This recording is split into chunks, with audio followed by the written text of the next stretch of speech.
Good morning and welcome to the studio. Welcome to a live stream. Today's a bit of a first, so I'm just going to give you a heads up and a bit of a warning. We've done an update here on our system, and we're also trying to live stream to Facebook right now as well. So if you're watching on Facebook, hey, welcome. If you're watching over on YouTube, that's the comments that I can see here. Lots of Tisch Academy people in the chat. Good morning, good to see you, or good evening for you if it's evening where you are. Early morning here in New Zealand. I got an exciting one for you today. Today we are going to be painting a seascape with a little bit of a sunset in there, and I've got a lot of things to get through today to talk to you about. But I'm going to be coming to you live for the next 3 hours. Of course, you can always go back and watch the replay. I'm going to keep it up on my YouTube channel, so you can go and check that out if you have to duck out for whatever reason. 3 hours is a long time, right? Well, maybe not for you, but it's a long time for people to sit still and watch a painting demonstration, but really good to see you here. Now, I'm gonna do my very best to answer questions while we are going live here. I've got the live feed right next to me, so I can see all your comments coming through now, which is awesome.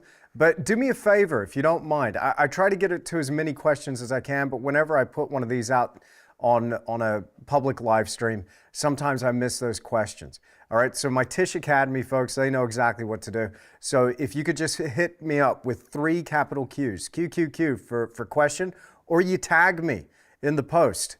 All right, and by the way, super chats are available. I do see those as well. So of course, if I get a super chat today, then I'll answer that question. And by the way, super chats are to a very good cause. I give those super chats to Orphan Aid International. Very good cause indeed. Okay, so there you go. L4K3, that's it, QQQ. And you ask your question.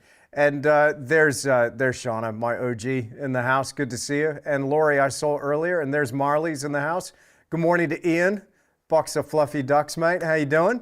All right, so shall we get started? Let me show you what we're working on today. Here's what I got. And here is a pretty large canvas. Now, my goal here today, working with you just here this morning, is to get this painting as close to blocked in as possible.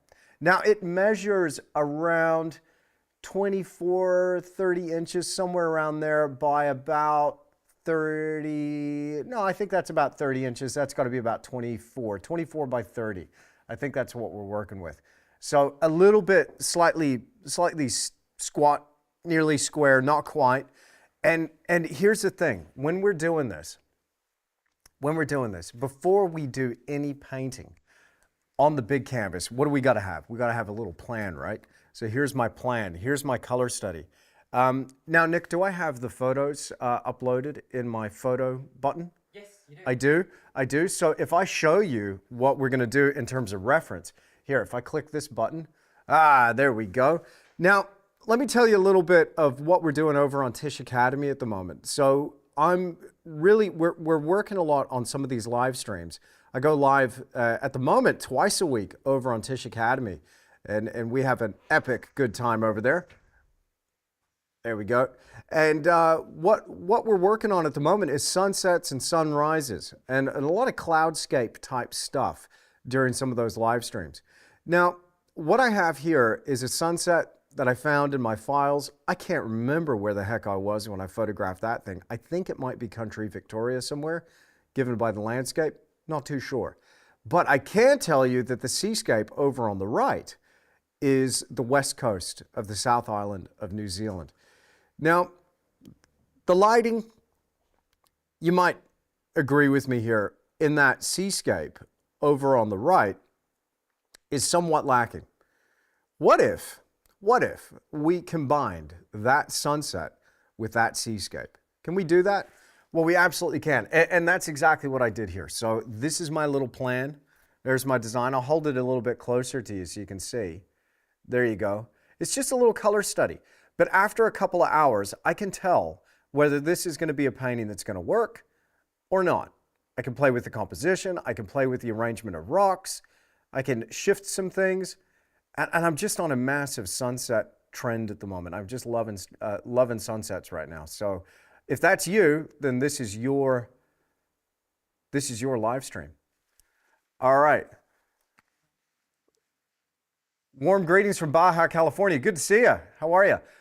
With clouds, how many values should the colors differ? So, really good question. Let's talk about that, Sonia. Because one thing is really important, and this is kind of the method that I teach. I try to put you in control of all of the visual elements, but you got to simplify it, because when you are painting, do you ever find that you hit overwhelm? So one thing I try to keep in mind very clearly is a hierarchy of visual elements. Now, my goal as a realist painter, as somebody that's working with oils here, trying to create that sense of realism, of course I want it to look like a painting, but I want it to feel like a real place. I'm going for form, depth, light, and material. That's my goal. How am I going to get there? And what am I going to break down for you here?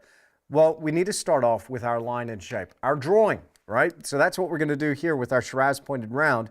We're going to do our drawing. So with our drawing, I'm simply going to sketch up here. Now, look, if you feel more comfortable with this, use a pencil. If you really like your design or you're working from your photograph, then you can grid it up if you want. I like to sketch freehand. I really enjoy that method. So I'm going to sketch this up, my line and shape, freehand with this brush.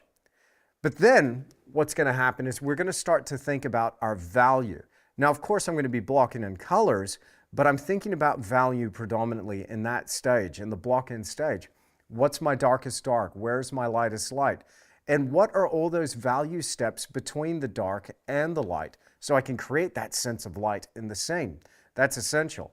Now, then color is an important consideration, but color is a process for me of layering. So I'm going to be working into this in Friday's live stream here in New Zealand for our Tisch Academy folks. I'm going to carry on with this same painting this week on Friday morning. And then finally, as we near completion with our painting, we're focused on edges. So that list again, line and shape, our drawing, our values, our color, and our edges. That's all I have in my control to create that form, depth, light, and material. Very basic overview there, but should we get started? Let's get into it. I'm not sure about the rocks going off the top left side. Well, that's fine, Ann. You don't have to be sure about it. I am. I like it. I'm going for an L-shaped composition. That's what I'm going for, L-shaped composition, a la Edgar Payne, right? Okay, there you go. So can you start out with refined seed oil as a blocked in and then continue with liquid original? I wouldn't. I'd be very careful with layering, stuff like that, especially when it comes to layering mediums, working with different mediums. So if you're applying fat on lean, you're probably better off going the oil over liquid, right? Because it's a fatter over a leaner medium. But you just want to watch that. I really would not layer liquid over the top of linseed oil. Why? Because the linseed oil, that medium is going to dry much slower than your liquid original, which is going to dry faster. And that's what's going to lead to problems down the track. Hello, Vielsa in the house. Good to catch up with you yesterday, Vielsa. That was awesome. How do you attach the flat canvas panel to the French cleat system? With a French cleat. With a French cleat. This is what I got on the back of my panel here, right? You can see that there. I've got a couple of little mounting blocks and it just goes straight onto the wool cleat system. Now I got a video right now on the on my YouTube channel about how I do this. But you can see those little 45-degree angle blocks. That just clicks right on there. And that's what I got. Ah, there you go. There's a block. Here's one we prepared earlier. Check this out. There you go. So I just screw those in to the back of my canvas. And as you can see, there's a corresponding angle on that wall easel. And this system's been around for a while. Every studio I have, I end up building one of these wall easels. They work fantastic. Just one thing you want to be careful for is you want to make sure you get the right length of screws so that does not come through the front of your canvas, obviously. I don't remember when I did that, but I have done that before, put a screw right through the front. Like a numpty, absolutely. Okay, shall we get started? Let's go over here to the palette. My buttons have changed around. There we go, there's my palette.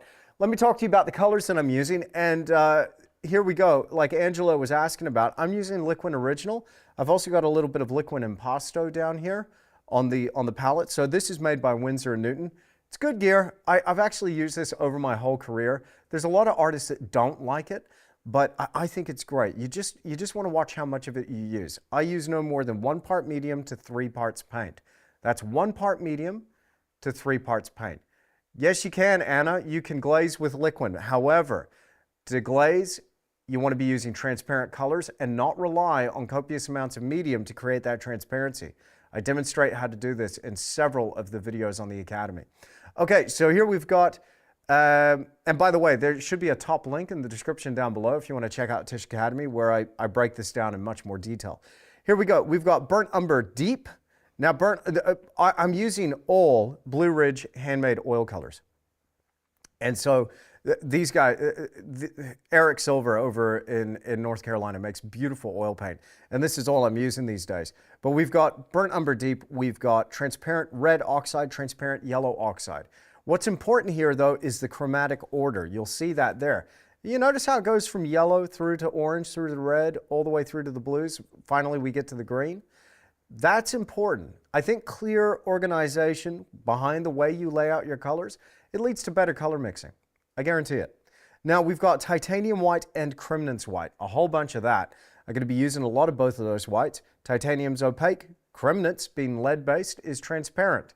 I don't use zinc, I don't like zinc, but those two whites will do the majority of that work, and I found that I have no need for zinc. Now, if you're used to using zinc, you'll find that Cremnitz handles a little similar to that. It's not quite as gritty as zinc, not quite as thick, but it's very nice. All right, and that happens to be, by the way, the Cremnitz. I will talk to you about that over today because I always get loads of questions about the lead. This is the most archival pigment that you can use, basic lead carbonate. So the titanium white, very opaque, but I might want some of that transparency, so that's why I've got that Cremnitz there as well. I've got nickel yellow and nickel yellow deep. And a few yellows that I'm playing with here, all from Blue Ridge. Here we've got the cadmium lemon, cadmium yellow medium, and I've got Hansa there. Now, often I'll just use the Hansa and the cadmium lemon, but I'm just experimenting with those two at the moment for our sunsets and clouds. I've got Indian yellow, cadmium orange, cadmium red light, permanent crimson, and quinacridone. So you can see I start going through that orange to the red to the violet, and right here, I've got my ultramarine blue, which sits slightly towards the red side of blue. And then I've got my cobalt blue, cobalt teal. You got to have some cobalt teal on your palette. It's almost pure turquoise. It's beautiful. It's a lot cleaner than cerulean. If you're not using this color, I highly recommend it. It's so clean, so beautiful, very opaque, very strong color. It's great. And then I've got phthalo green. Be careful with that bad boy. Just a little bit goes a long way. We might use some, might not, don't know. Oftentimes I won't hit that at all. But I do have it there nonetheless because it's great for dark, really dark shadows, nearly black. You'll notice I don't have black on my palette, but that can mix a really beautiful black with the permanent crimson. It can also make a really nice sap green when I mix it with the transparent red oxide. So might not be a need for that today. We'll see. Okay, loads of questions coming through. Do you custom make your canvas boards or do you have a good supplier? I have a good supplier who custom makes them for me. So I shout out to Rachel Linton, who makes my panels for me. She does a beautiful job. This is a birch panel, right? A birch panel, and it's reinforced on the back, as you see. And this is a hard board. So it's a heavy birch panel, reinforced on the back with a triple primed, oil primed linen that's adhered to it with rabbit sizing. So beautiful boards, absolutely beautiful. Is it okay to mix liquid original, liquid impasto? I do that all the time. I do that all the time. Okay, I've just signed up. Is there somewhere I can get colors you're using again? Absolutely. So if you just go ahead and I think there should be a link down below to the Blue Ridge website, and there's a landscape set there, but I've added a couple more to that landscape set. So have a look at the palette when we put it up there. In fact, let's do it now. So what I'm gonna do, I've got the reference here, haven't I, Nick? There we go. You can see the reference material here. And what I'm gonna do is just start sketching this in. Now over on the palette, with my Shiraz #2 round, I love drawing with this thing. I'm gonna mix up a combination of burnt umber and quinacridone magenta. Now I'm gonna mix up just a little bit of paint. I don't need a whole lot for this. The drawing you wanna keep nice and thin. A little bit of paint goes a long way. Get just a touch of liquid original in there, roll it around on the brush, and there we go. That's about all the color I need, and that's about the color that I need too. So right here, burnt umber, quinacridone magenta, that's what I'm starting with. Now this color here will blend and work beautifully with the other colors in the landscape, even the sky, would you believe? Absolutely. All right, so let me just situate myself here. Now I can't draw a straight line to save my life, but I'm gonna start off with the horizontal in this scene, and I'm feeling like compositionally, I don't want to put the horizon right in the middle of the painting. So right about there, that makes sense to me. Now, why don't I want to put the horizon right in the middle? Well, I find it weakens the composition. I like to have a little bit more space, either for the sky or a little bit more for that foreground. By the way, if you're watching live right now on YouTube, hit the like button for me. Appreciate that so much. Do you want to roll camera on the palette for me? Yep. Shout out to Nick Maris, my video guy's here, helping me out in the background. Couldn't do it without him. So just for my Tisch Academy folks, yes, I am recording this too. So I've got my dominant horizon there. I've just drop that just slightly below that line I'd made previously. The good thing about this is that you can, as you're sketching, you can make adjustments as you go. Now I've got a very dominant line here for where this cliff enters the scene. And I'm gonna bring another line up here for the sweep of that foreground beach that's gonna start coming towards the viewer here. And one thing I love to paint is the breaking of a wave. So just a couple of lines here to indicate a bit behind the structure of this scene. Now here with this cliff, we've got a really interesting shape, don't we? You can see how I've manipulated it and adjusted it a little bit, veering from that reference material that you see, but I quite like it. Now, my Tisch Academy folks, they always seem to find odd shapes in the rocks that I'm painting and drawing. So this one, I'm guessing they're gonna think looks a little bit gorilla-esque, totally unintentional, but hey, we might just lean into it. Why not? Are you weird too? Do you also find faces in rocks? Got to be done. So I've got a general shape there where I want to put that really beautiful rock. I'm so excited about painting that rock formation. And of course we got some greenery clinging to the top of this. Now the west coast here in New Zealand, very unique coastline. Beautiful, sharp, jagged rocks, but they seem to fracture in a very linear way. So I'm excited about some of these lines that are coming down and coming towards the viewer. Now, this beach is located just a little north of a place called Haast in the South Island. Now, over on this side, I quite like these rocks.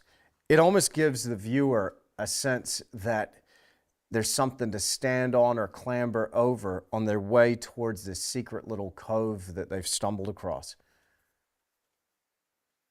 Now, I will continue to play with rock shapes and the arrangement of elements in the painting. The block-in, though, is just to put it down according to my design. Again, here's my design here. Very small little color study. There we go. Can I hold it straight? So a very tiny little color study. I just want to get pretty much what I see there in that color study down onto this canvas. All right. Is it okay to use raw umber? Absolutely, for your imprimatura, for sure. I've used burnt umber here. This is the burnt umber deep, so it's slightly warmer than the raw umber, but love it. Now, one of my members was saying they're really not sure about this rock going all the way up the side. I understand. However, I often don't do this. It's called an L-shaped composition. Great book by Edgar Payne called The Composition of Outdoor Painting, but he talks about different forms. I also learned a lot about composition by looking at Ted Kautsky over the years. Now, if it works small, and forgive me, but I think it does work small. I'm totally fishing right now. You tell me. But if it works small, then I feel pretty confident that it's going to work big. But again, the block-in is my opportunity to just get this scene established and think about those shapes, those forms. I can see it made bigger immediately, and I know if this is going to be something that's going to work or not, pretty much immediately. I know I can always layer over it too, and I do that with my paintings. So I generally have 3 stages to my process: block-in, modeling, and detail. So the block-in, this is where we keep our paint relatively thin, but we establish those big shapes, those big values, those big passages of color. There we've got our horizon right there coming through. And now this painting, the most important part of this painting, I feel, is that sky. And it's so interesting, isn't it? I love that sky down there. Click that like button if you like the sky. Gaz Fawkes in the house. Good to see you, Gaz. Do I have any advice for painter's block? Asks Gaz. Yes, I do. Pick up the brush and start painting, bro. Absolutely. And Gaz, one thing I'll say, and Gaz and I go back. He's one of my OGs of the OGs back in the day. So if you think I'm being harsh, I'm coming to Gaz with nothing but love. Pick up that brush and get out of your head. Get out of your head. What do I mean by that? Just on a side note, because Gaz raises something, you might find yourself right now in a season of painter's block. It's a good sign that you are actually focusing on things that are external rather than focusing on the things that are internal. Authentically paint what you love and go for that thing that makes your heart sing. You know what that is. Don't worry how it's going to be accepted by others. Don't worry, just paint what makes your heart sing. Okay, and that's one way that I've gotten out of painter's block. And then sometimes if I'm really chewing on a big painting, what I mean by that, like I'll go home at the end of the day, and if I've had a rough day at the easel, I'll tell my wife, Rachel, man, I've just been chewing on it today. Just like a bulldog on a hornet's nest, you know what I mean? It's just not working, and it's a painful process. But one thing I'll do is just put it to one side, work on something small. And sometimes doing little studies like this to get me excited about the road ahead, this really helps me remove that block. So I hope that helps Gaz and anybody else that's going through a bit of painter's block right now. I feel you. Man, I've been there so many times. But I tend not to suffer with it nowadays just because I tend to have a lot of ideas. And I also just shift where I'm focusing. I don't focus on the fact that I'm all blocked up. I just get on with it, and maybe I need to change gears or change track and work on something smaller. I got a lot of projects on the go at any given time, and so I just try to shift my focus. So hopefully that helps. Now, this sky, man, what a cool sky. So I'm excited about this. I'm excited about Friday's live stream too with my academy. We're going to be talking a lot about sky, about these colors.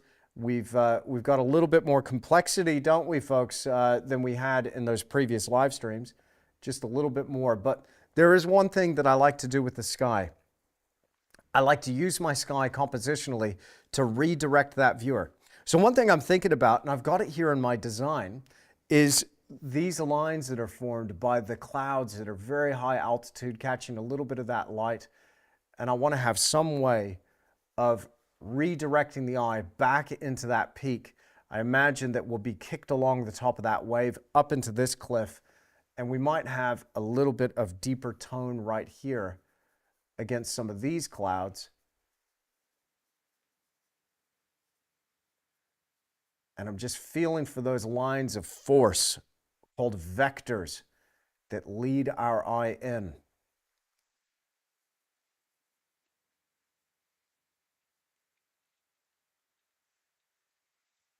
That's a great question. I got a question from Beartooth 8811. I'll address that. All good, Nick? Do I need to move it up? Everyone seems to hear me okay? Yeah. Cool. All right. No worries. You do, guys. You do. Shoot me an email, brother. Good to see you, Colette. Better late than never. Greetings from Naples, Italy. Hey, Lino. Good to see you, mate.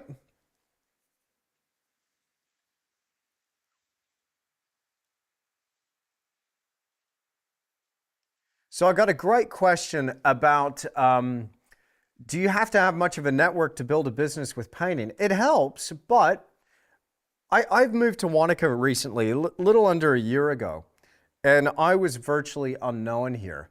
So I did begin to network, absolutely.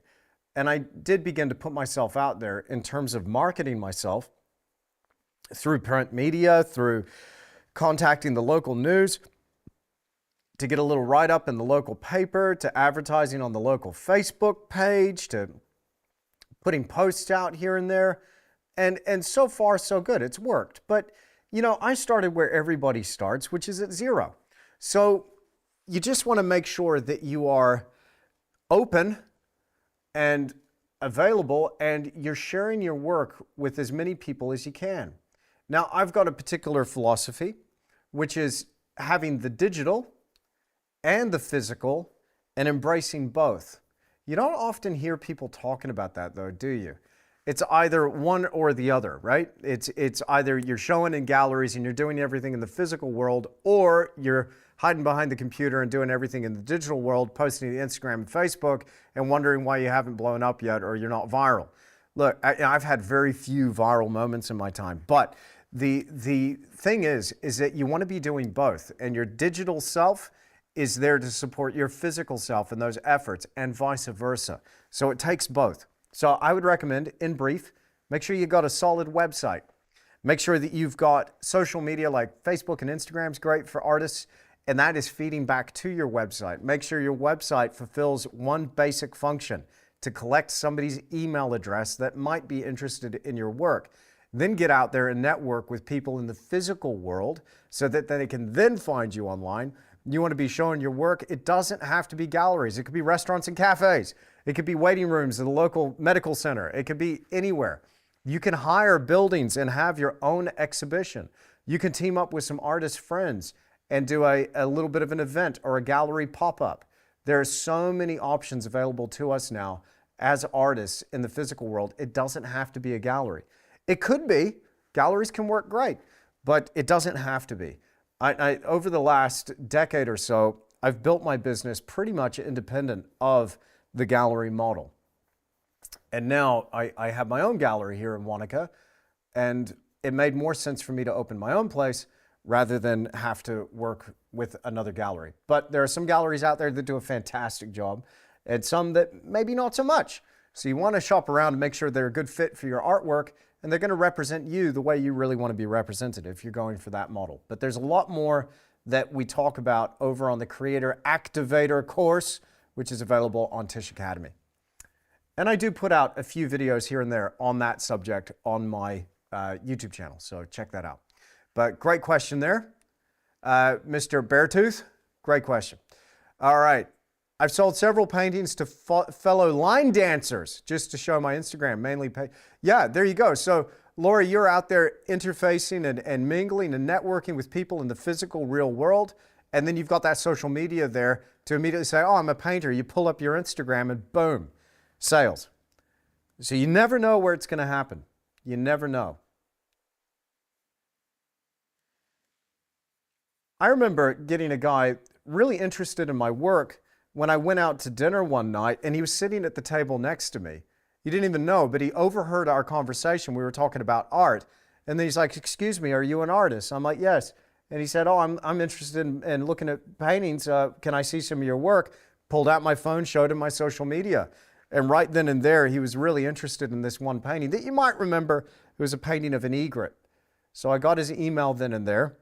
The bad news is that I wrote down his email wrong and I never got in touch with him again. So Mark, if you're out there, look me up, bro. Painting's still available. It's in storage. It's an old one. But just to suffice to say, you can find people anywhere. Anywhere. Let's have another little rock right there. Ah, yes. Love it. Cool. So a little bit of a channel. And I'm thinking, I do love these waves coming up. Let's get a little more of a line. Now, can you see my drawing here? Is it starting to make sense?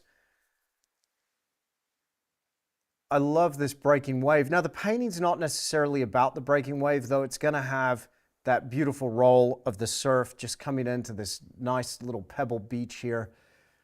I will get some sort of bottle green aspect to a bit of light shining through that wave, but it's not huge. Normally I paint massive waves when I'm doing a seascape, but this one's a little bit of a different scene. So it's just going to be a brief moment right there below that sun, which is going to go right there. A little brief moment of light. Too much? Too pedestrian? Too banal? Well, I don't know. But hey, let's just rock with it and see if it works.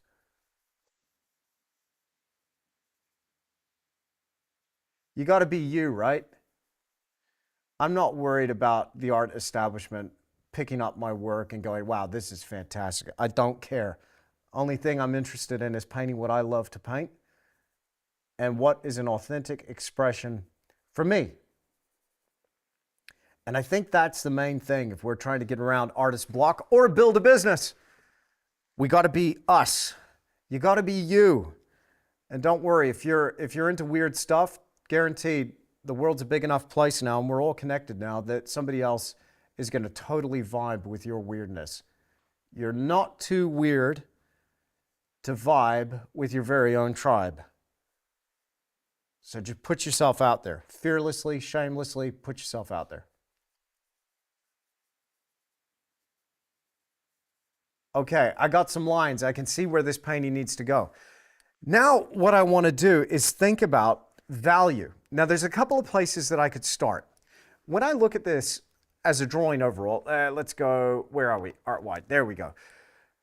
There's a few places that I could start my block in. I can see exactly what's happening here, where this painting needs to go.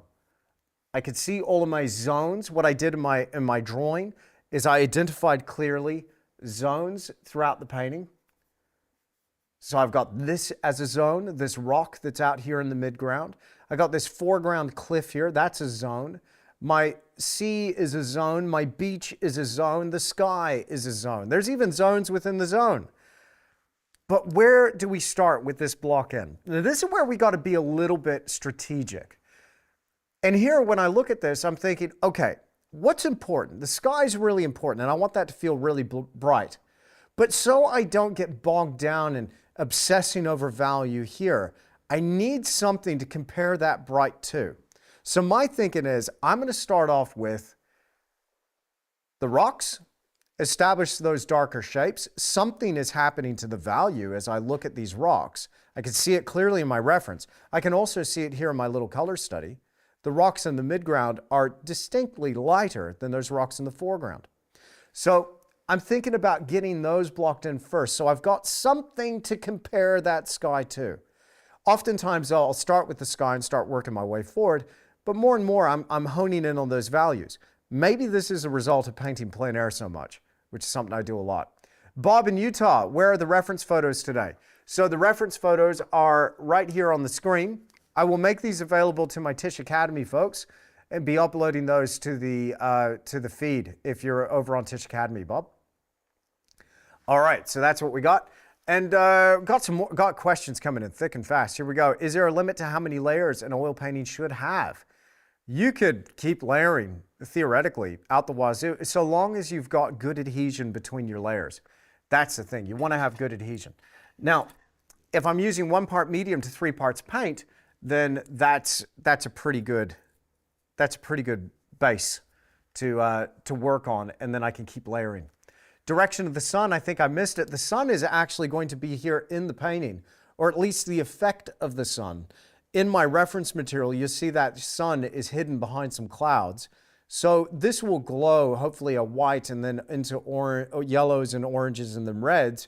But the sun, I'm thinking about putting right there, which means that's going to have the effect of having a little shimmer on the water and picking up some nice crisp edge highlights over on my rocks.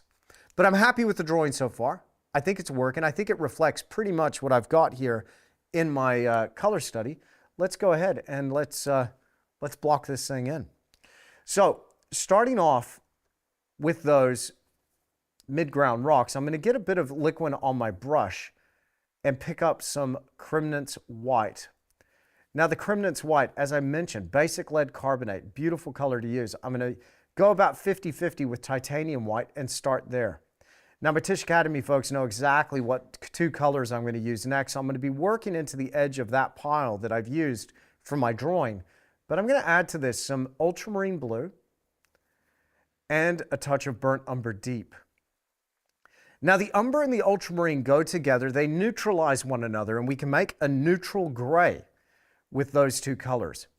And I use this a lot. This is kind of the first combination that I ever go for when I'm establishing a scene. Now from here I can warm this gray up, I could cool it down, I could go lighter or darker. But I want to keep this relatively light because generally the tendency is to make tones, values that are just too dark. Now one thing's for sure, my darkest darks are going to go in the immediate foreground. Some of the crevices and shadows between these rocks are going to be nearly black, especially down here in this front left-hand corner. But there needs to be a fall off as I go out towards these rocks here. So let's just start by working in that gray. Now I'm using an extra long filbert bristle brush here. Nick, Yeah. I've lost my buttons. Oh, sorry. Doing a thing. You've done a thing. Can I have my buttons back? Thanks, mate. Appreciate it. Now let's warm that up a little bit. I've added a touch of permanent crimson to these rocks, and I want to get some interesting colors in here. Now, just below me on my trusty little iPad, I've got my reference so I can see exactly what the structure of that rock is doing. So I'm going to start off with this neutral gray, and I'm going to work that color into the surface. And one thing's happening. So the paint is relatively thick. Relatively thick. But I'm really working with physical action, the paint into that surface, and I'm going to be building up that surface. Now, you might be wondering, why have the initial colored ground there? There's going to be some gaps in my brushwork. There's going to be little points where, and little passages where that color is slightly thin. And that warmth is going to show through. I prefer to have a warm note that ties together all of the colors than working over a stark white canvas. Now, this is something that the old masters did. It's hardly unique. I originally saw this when I was observing Constable's work. He had an unfinished painting that I was looking at. I was looking at it going, man, those trees are an incredible red color. They don't fit the rest of the scene. And then suddenly I realized, in this painting, he must be working over burnt sienna. And ever since that point, I started applying an imprimatura to my canvases, and I was just blown away by the results because it ties together your colors, and it really creates something that's cohesive, unified, ties together. Coordination, that's the name of the game. Little quinacridone magenta in there with, I've added also a touch of cobalt. And even though it's gray, there's some interesting colors in these rocks. I'm already thinking about some passages of dark in here. And I'm also thinking about some shifts in the angles and the planes of those rocks that might reflect a little bit more of that sky. Once we get into the sky, you'll see the nature of that color that's reflecting into it. It's not going to be all highlights and sunset. It's going to be some cools and some violets that are coming out of those banks of cloud that are passing in front of our setting sun. So this is going to be good fun.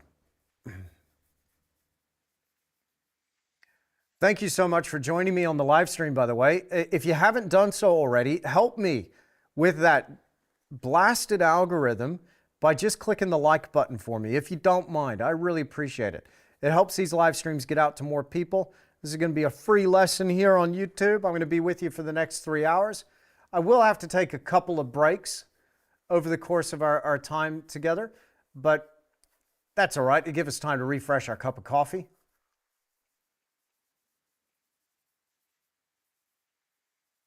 Now, what I want is a color that I can work back into. Let's just get that color down.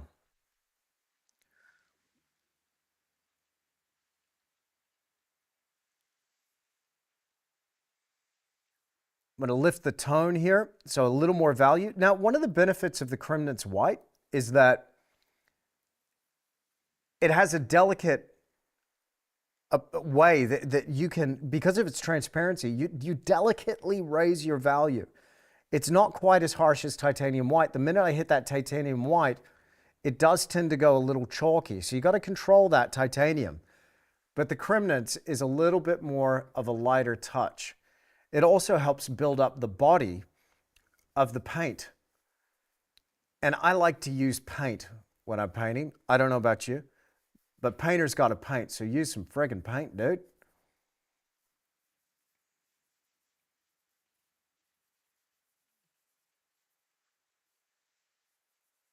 Now, I've just been using the one brush, but alternating between some cooler grays and some warmer ones, some lighter grays and some darker ones, going back and forth.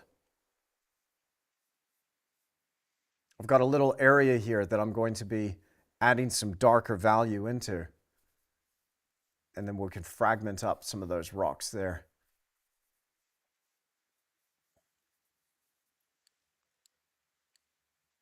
Same brush.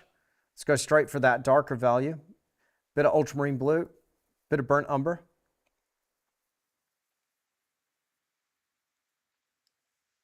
Hello, Balsam Art. Good to see you. Hope you're doing well.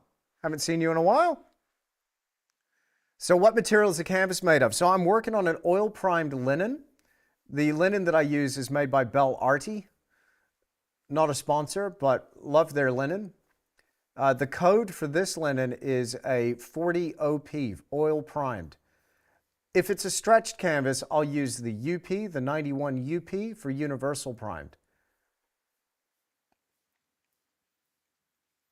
I used to use a Classens, but I found with the Bell Arty, it doesn't seem to have a preferential weave. So depending on how you stretch your canvas, sometimes it can have a dominant weave horizontally or vertically. And I prefer something that is even in terms of the horizontals and the verticals.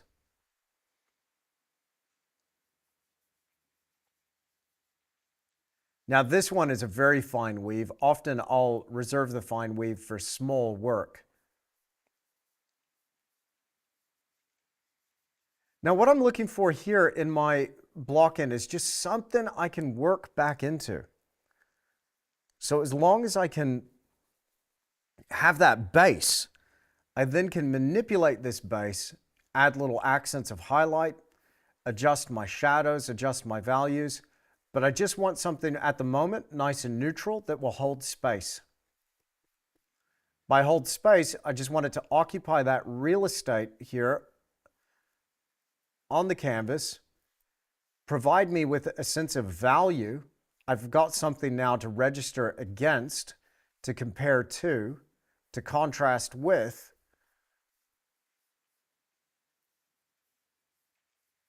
And I can also get a really good idea of that form and shape. Something else that I'm on the lookout for. I just don't want any even banding. So if I've got a nice irregularity to the quality of those bands of rock, I feel like I'll be on the right track. That stripe in the middle is just a little thick. So I'll come in here with a little bit of dark value, thin that one out, change the plane slightly. Yeah, that'll work.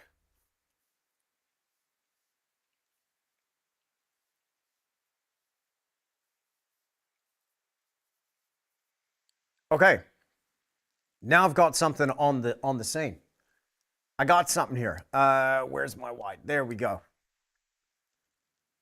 As we come forward, something has got to happen. If we want to create depth in our paintings, we've got to pay attention to the value. So I've locked that in. Now that I've got that there, you'll probably notice something right away. Man, that is a big dark shape, isn't it? A big dark shape. What's going to happen when I move over there if I've got that big dark shape? Well, one thing's for sure. I've got to make this even darker if it's going to read against that. But because I don't have any more information right now currently, of course that's going to look dark compared to the imprimatura. Now, one of the reasons I also don't work on white, it's not just about the color, it's about the value. Because the white linen or the white canvas here, this makes everything appear so much darker. So part of the role of the imprimatura is to knock down that value. So it gives me warmth, but it also knocks down the value.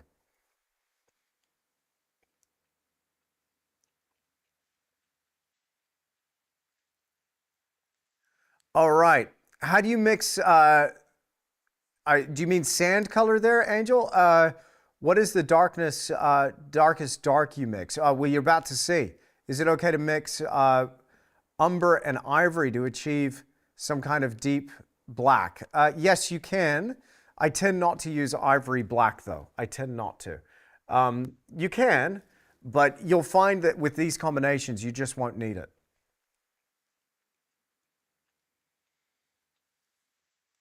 Okay. Now, let's get a little bit more of that deeper value in here. Hey, Balsam with a super chat. Thank you very much. Just want to say if you haven't joined Tisch Academy, oh my goodness, do it now. Best investment in your art career.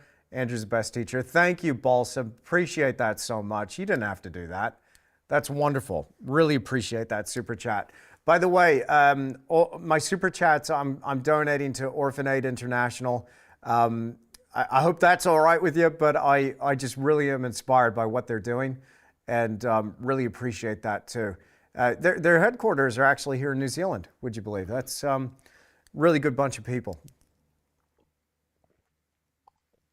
So Jesse's got a question that I've missed from Oklahoma City. Do you find it hard to get people to sit for portraits?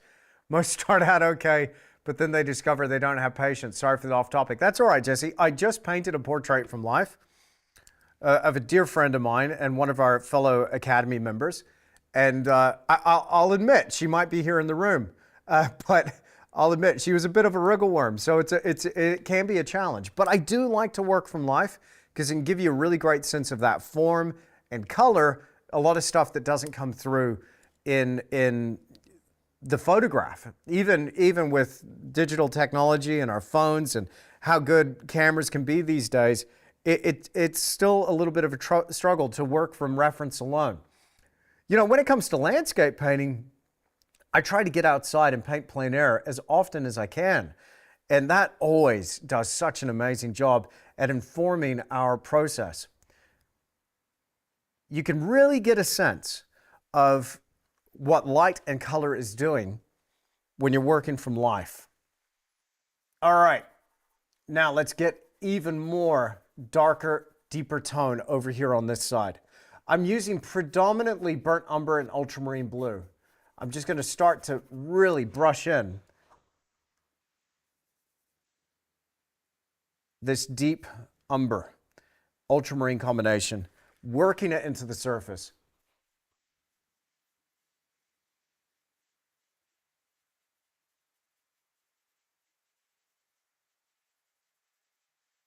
Scrubbing it in. Now, my block in is also slightly textured due to the brushwork, due to the bristle brushes. I'm going to work over the top of that texture. It's not necessarily thick, it's just got a slight tooth to it.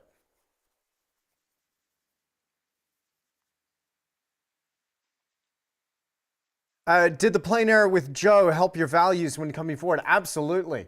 So you might have seen the recent video on my YouTube channel from last week where I got a chance to paint with my friend.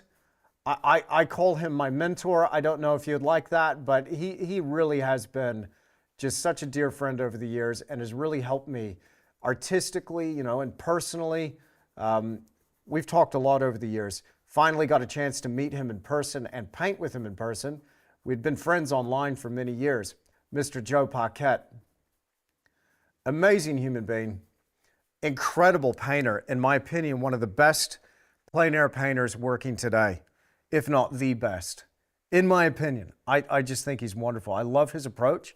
He's got a very different approach to painting plein air than the one I've adopted and been working with over the years. He uses what's called the prismatic palette. It is a fascinating approach to color, very different to what you're seeing me work with today. But hey, it works. And so I played with that a little bit. And whilst I'm not going to pick up the prismatic palette and start working with that personally, it did unlock a few things for me. And certainly one thing I learned from Joe working out in the field, which just blew me away, is this concept of relativity. Now, I kind of had a little bit of a understanding of that, but it really just drove the point home of how one thing is relative to another, and also working the whole image. You know, so of course, you've only got one brush stroke that you can apply at a time, one passage of color that you're applying at a time. But you try and keep it within your conscious awareness as you're painting, how one move that you're making affects the whole thing. Whereas previously, I tended to get into a habit of compartmentalizing my paintings and working in areas and just moving from area to area. Even though we're doing that now, as I'm blocking in zones within my painting, I'm thinking relative to the whole thing. Does that make sense? So I'm adding these darks in here, thinking about my sky and the beach and the waves and that opposing cliff. And that was something that really just struck me working out in the field with Mr. Joe Paquette. If you haven't seen that video so far, then check it out. Jesse with the super chat. Thank you, Jesse. Oh, thank you. I really appreciate your content. Very inspiring. Thank you, Jesse. I appreciate you so much. Thank you for the super chat, sir.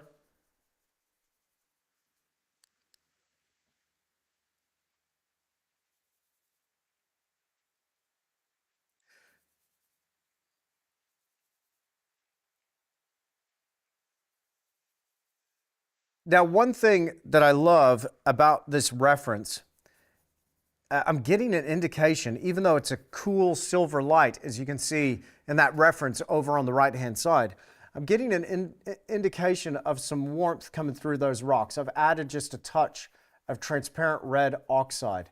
I'm going to lightly brush that across the surface. I haven't got any clear defined edges just yet.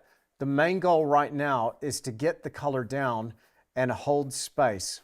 It takes time, but I've got another couple of hours with you today, and let's see how far we can get with this painting. I better get a wiggle on so we can get the thing covered. I've got it in my head. We've got to get this thing covered. I might even go overtime today, which I often do with my Academy folks every week over on the Academy. TischAcademy.com. That link should be in the description down below. Or sorry, Tisch.academy, not TischAcademy.com. Gave you the wrong URL.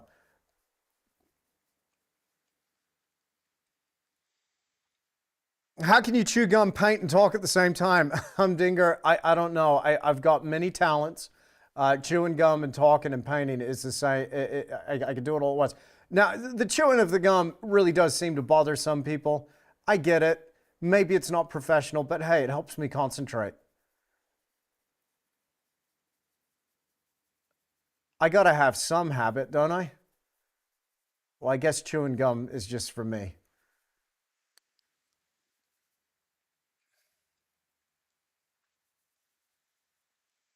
How long is the live stream? So this live stream will be 3 hours long, and then I'll be going live for another 3 hours over on the Academy this Friday here in New Zealand. It could be Thursday if you're over in the US.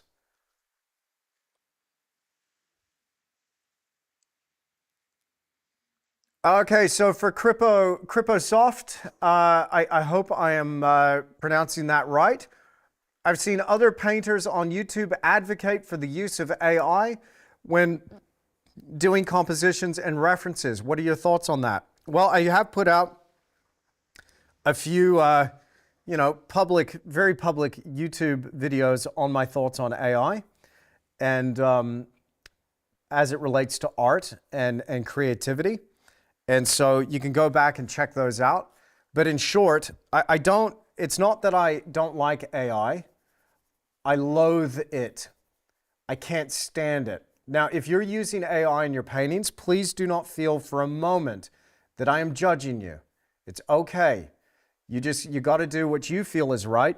But when it comes to me personally, I feel like AI is bad for artists from a number of different standpoints. Now, I'm not going to begin to understand the tech behind it or the nuance of how the programs work or how it's generating, but I do know that these data sets that inform these large image models or whatever they're called, the data sets are drawn from copyrighted material.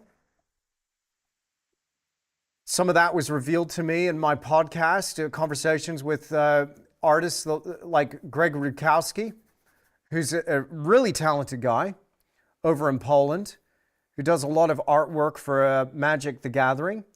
His name was used in prompts over 400,000 times. Give me a dragon in the style of Greg Rutkowski. And I just think that's terrible. That's terrible to have your copyrighted material part of a large image data set. So that's one thing. I don't like the copyright infringement side of things. Secondly, I think it's bad for artists because you're outsourcing the genesis of the idea, which is probably the most important aspect of the creative process. Where did the image come from? If you didn't do that and you're just looking for something that is not reflective of your personal experience or what's truly in your heart as a human being, I think it's bad for you creatively, and I think it's bad for you in terms of skills. I'm really obsessed with working from my own source material based on my own experience, from my own standpoint, based on what is authentically me.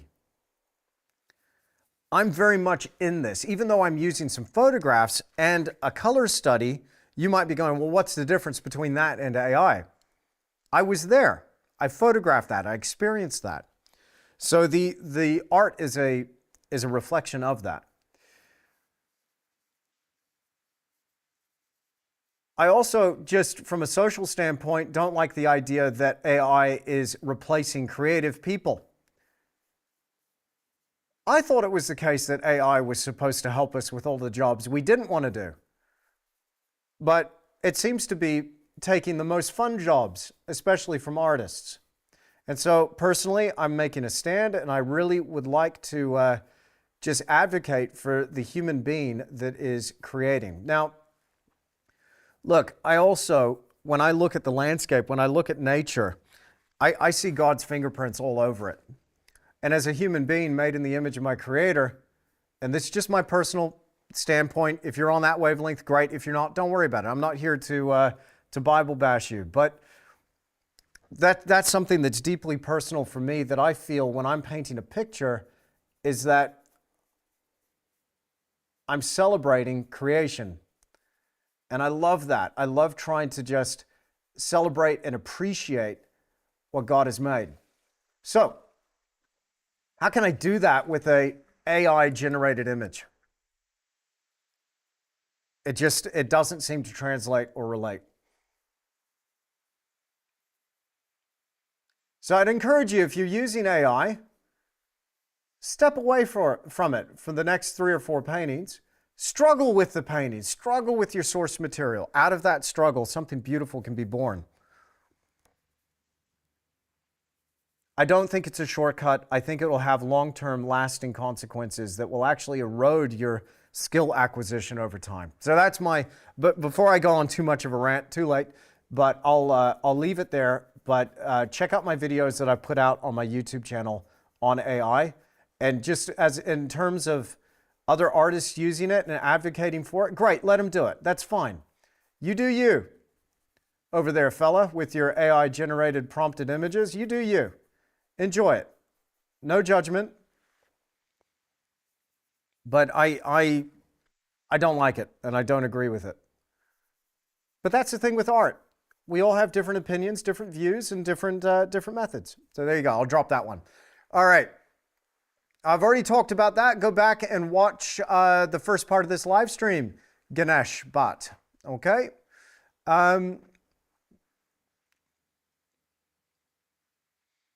Agreed, Anne. Agreed 100%.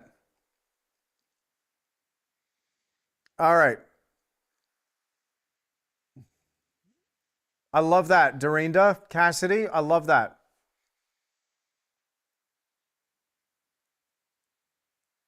Can you show your dagger brush? Is it okay to make a color study in watercolor? Absolutely. Yep, that's fine. I'm always scared of exiting vectors. How are you going to hide that left rock cliff? I'm not going to worry about it, Mr. Daniel Beresford, but I do have a couple of things where I might be able to plant something here and have some greenery that breaks up that line and fragments it. In fact, I might do that. I might do some greenery up there, brother. But don't be scared. Sometimes we can have an exiting vector. When I say these rules of composition that we talk about over on the Academy, I say generally I try not to. But I've noticed how I've kicked the line in a couple of places. Concave, convex. And by changing that line, I think we might get away with it. Might. We'll see. I like it, though, in the color study. I think it works okay. But time will tell, hey? What are the 4 yellows on the palette? We'll talk more about that. Go back and watch the first part of this live stream. I explain the yellows. And I'll carry on here. We're just going to work a bit more. So what I'm doing here with my rocks in the foreground is I'm just now starting to add even darker shadows as I bring this scene forward. Burnt umber and ultramarine blue. Hey, Ethan. Good to see you, Ethan, with the super chat. Super chats are going off today. Hi, Andrew. Do you have any tips on glorifying God in your artwork? Is there something I want to be more diligent on in my work, especially on social media? Ethan, that's a great question. In fact, I was just having this conversation with my friend Jean over there in Christchurch about this. Now, Ethan, I know we're on the same wavelength. That's all right. And again, I don't want to get in the habit of Bible bashing people, but I am what I am, and that's okay. So just know that everything I'm saying now is with love, based on my own personal view. You got to do you. Okay, now that I've said that and gotten that out of the way. So as a man of faith, personally, I try to, and I have struggled with this and thought about this, is there more required of me as an artist? I think just holding on to that idea, that truth in your heart as you paint, I think it can't help but come through you.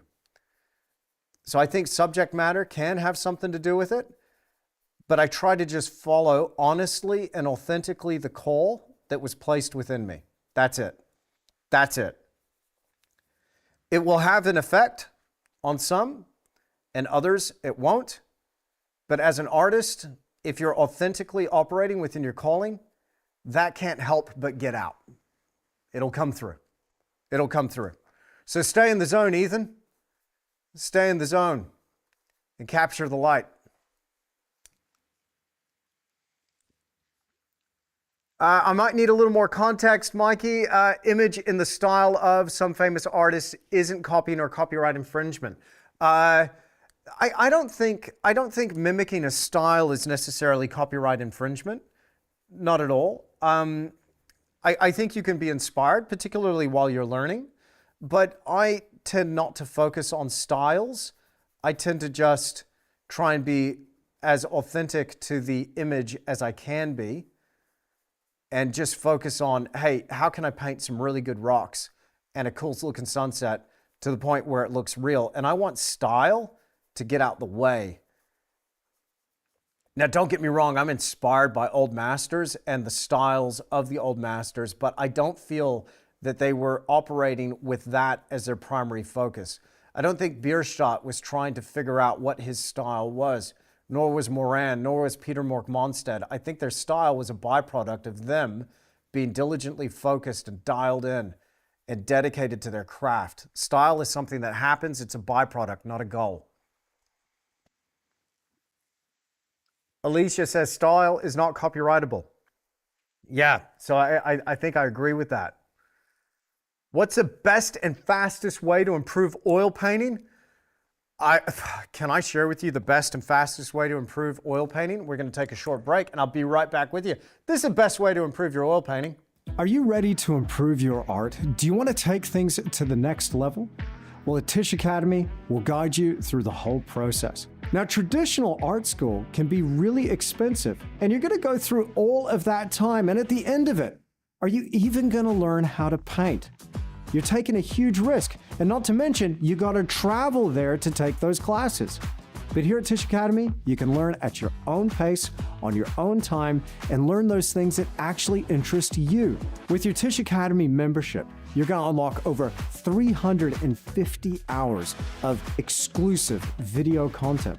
You'll have access to the critique videos, but most importantly, those weekly live streams if you're a member of our Academy VIP tier. Now, maybe you've hit a creative block and maybe you've experienced that low energy when you approach the canvas because you're just not sure what to do. I get it. I've been there too. But I guarantee that Tisch Academy will see your art soaring to new heights. Now, that's a bold claim, I know. Don't just take my word for it. Here's Daniel, who's experienced massive results from taking our courses on Tisch Academy. If people just get on my Instagram and scroll down to the bottom and see what my first works were to now, you've just changed my life. I think you've got so many tools on the Academy that anyone that goes on there is going to be successful in their own personal way. And when I start painting and do something like this that I never thought I could do 3 years ago, there's no way.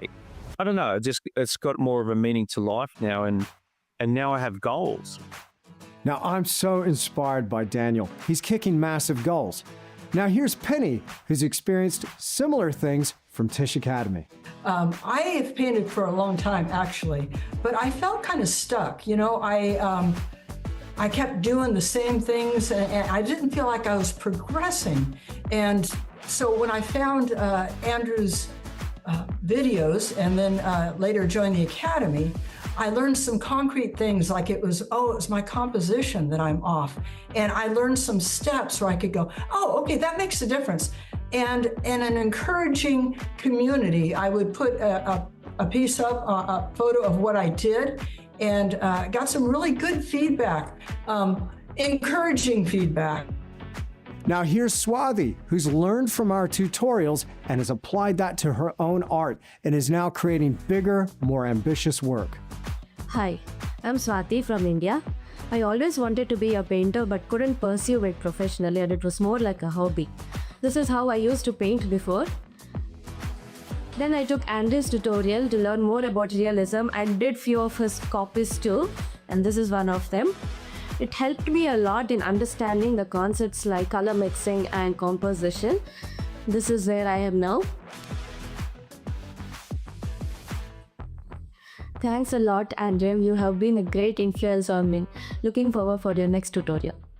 Now, I just love Terry from Montana. Here's what he's experienced from Tisch Academy. Howdy, I'm Terry Hirsch from Dillon, Montana, and I became a student of the Tisch Academy with Andrew Tischler because I had a stroke 3 years ago, and part of the therapy was painting, so I took it up. give you an idea how I've advanced. This was my first painting, and this is now where I'm at. This is our daughter, and through 4 different paints. That was it. Put into that. That's what you can get out of the Tisch Academy. Now, these are just a few stories from some of our members on Tisch Academy. Trust me, there's loads more. So if you've been putting off this vital step in improving your art, then don't wait any longer. Jump in now, and I'm gonna make it super easy for you. We offer a 30-day money-back guarantee. No questions asked. If you jump in and you find that this isn't for you, then no problem at all. I'll refund all your money. Now, registering for Tisch Academy couldn't be easier. It only takes a few seconds. You're only 1 click away. There's no hidden costs and no lock-in contracts. Once you're in, you're in. And remember, it comes with that 30-day money-back guarantee. So what are you waiting for? Click that link and join us at Tisch Academy. I'll see you in the studio.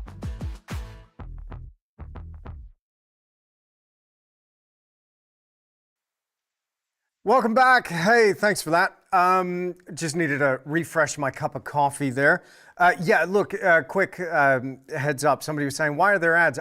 This is a public live stream on Tisch Academy. There are no ads because we don't need to advertise Tisch Academy because you're already in there on Tisch Academy. But one thing I am going to ask is my OGs and my members of Tisch Academy, hey, just drop us a message in the live chat now. If you wouldn't mind just letting folks know, how you're enjoying your experience so far in Tisch Academy, if you are enjoying the experience and what you're getting out of the Academy. Some members have been with me over 6 years. So if you're enjoying it, if that was what you needed to improve your art, let us know in those comments, all right? So hit us up. Now, if you haven't already done so, because this is a public live stream, for nothing, for free, I'm going to be with you live for 3 hours total this morning. Then hit the like button for me and make sure you subscribe to the channel so you're notified when I go live again. All right. Thank you, Chad. Appreciate that. Awesome. Awesome. Thank you to all my OGs there. Leon, thank you so much. Awesome. Okay. So let's keep going with our painting. Where are we? We're over here. Okay. So we've added in some darks. Now it's pretty dark, but what I'm going for is an indication of those shapes. I've left void some of those spots where the rock's going to be slightly lighter. I'm liking some of the lines. They're a little bit even in places. I'll adjust them as I go. But so far, vibing the vibes. Hope you are too. Let's go ahead and mix up a little bit of this color here. Let's go to our palette, and I'll pick up a little bit of transparent red oxide and burnt umber and a little bit of that beautiful Cremnitz white. So slightly warmer, slightly lighter value than what is in those shadows. And I'm just going to start working across the tops of those rocks, knocking down that value from the much brighter Imprimatura that we started with. Now remember, it's just a base. And I got that comment earlier. You must have missed the beginning of the live stream. Why didn't you start with the sky? That's what you do. You start with the sky. Don't go doing that. Well, I didn't start with the sky because I was talking to you earlier today about relativity. What we're doing now is we're going to be working our way towards the light. Often I'll actually do this with sunsets and sunrises, work my way towards the light, because I want that light to really shine out of the sky. In order to do that, though, I have to have something to compare the sky to. Otherwise, it's not going to look bright, is it? Because we don't have anything for that sky to relate to. Everything in painting is relative. Something's only colorful because it's next to something that might be muted. Something's only light because it's next to something dark. Something's only dark because it's next to something light. So I'm playing contrasts off against one another, and because the sky is so critical in this painting, it made good sense to communicate that brightness by first establishing the dark. Now you can see here how dark we've gotten with these rocks. We're going to reflect a little bit of this sky against some of these rocks, but first let's just add this as a neutral base. And we can see that we're clearly establishing that form and the depth of that deeper value there. Okay, working down now towards the viewer.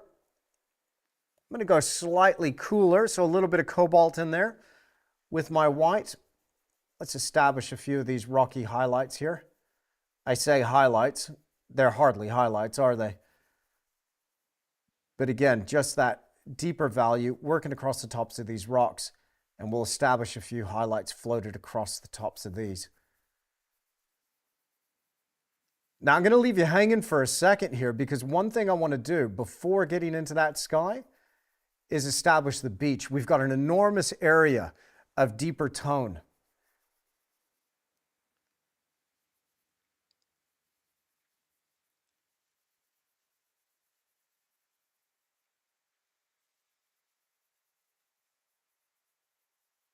I'm just scrubbing that paint into the surface. What is the most simple but effective advice for plein air painting and studies? Angel, I really recommend you check out some of my YouTube videos on painting plein air. Having a good setup really does help. My favorite setup, I gotta say, and shout out to Ben White behind Alla Prima Pochade. He makes these beautiful boxes. They are a little on the pricey side, but I think they're well worth the investment. I've had my Blackfoot box for over 10 years now. Actually, coming up on 15 years. No, 16 years. I bought that in 2010 when I had an artist in residence on a vessel that was going through the Kimberley region in Western Australia. I was on board this beautiful boat called the True North, and I was painting landscapes from life, and I took that Alla Prima Pochade with me, and it's just dynamite for working out in the field. And that was before I really knew what I was doing. Still don't, but beautiful box. And the designs have pretty much held to the same overall design, but he's added a few more features in recent years. And I just now received my Bitterroot 10 by 12 box. And I've got 4 of his boxes, but I do love the Blackfoot. That's my favorite. I got the Belly River, the little one. I got a Yellowstone. I just got my Bitterroot. Oh gosh, that's 5 boxes now. Struth. But I highly recommend them. They attach to a camera tripod. You just want to lighten your load and not try and carry too much paint with you. So I use a limited palette when working plein air.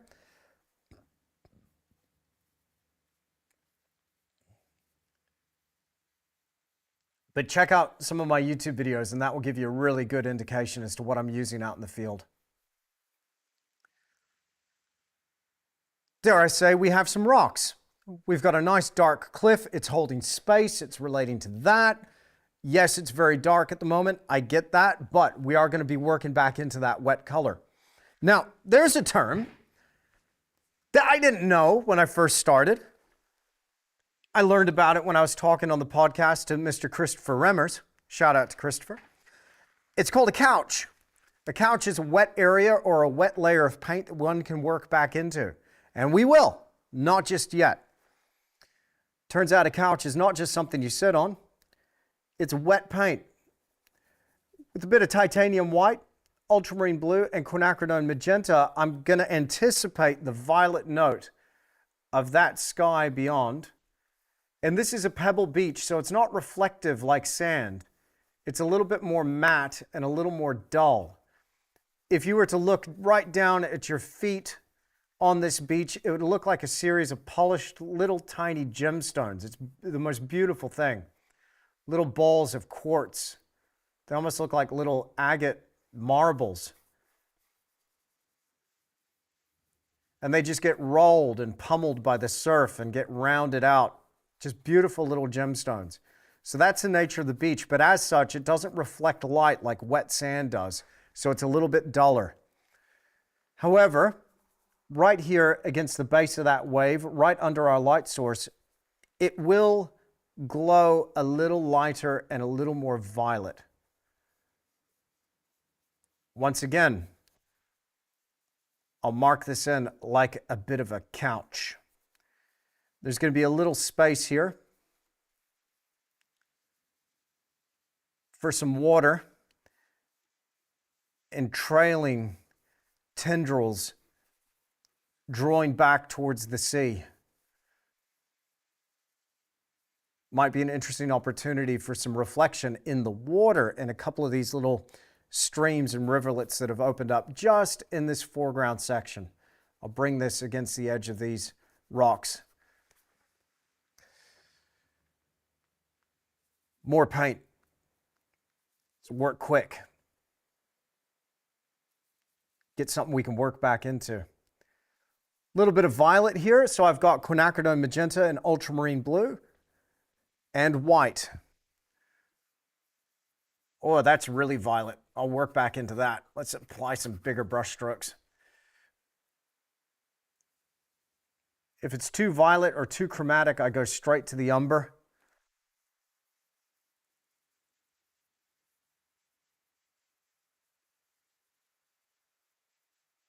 There's still enough violet in that combination. Just work that color into the ground. The linen, particularly this kind of linen, is very hungry for the paint. And so as soon as it goes on the surface, it just clings on. It does start to draw the oil out of the paint, even though it's triple primed and covered with an imprimatura. There will be an effect where it leaches the oils out of this paint and starts to go a little bit dull and a little bit matte. I'm not worried about that. I can always go back, apply a retouch varnish, or keep working back into that layer. You can oil in too. You got to do that carefully. I talk about that over on the Academy. There's lots of ways we can get around that. Now, often umber is one of those colors that's hungrier for the paint. Hungrier for the oil. It seems to soak in. So you get this effect where it's going from matte to gloss. Now, one subtle way that I'm going to define the horizontal nature of this plane is the direction of the strokes. I'm not sure if you can see this, but let's just go to a wide shot here.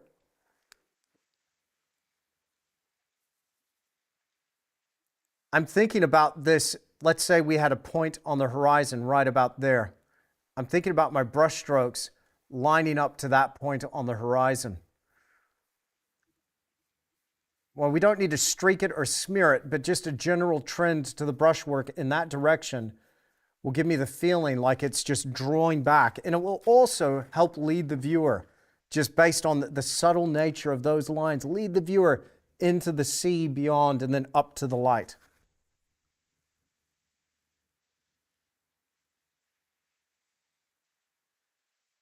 All right, we'll go back over here. We got some white. Let's reestablish that mix. A couple of you missed it. My ultramarine blue, I've added a little cobalt blue to that. A little bit of quinacridone magenta and some burnt umber with a hint of liquid original. Let's lift the value back out with some titanium white, a little bit of Cremnitz white in there as well.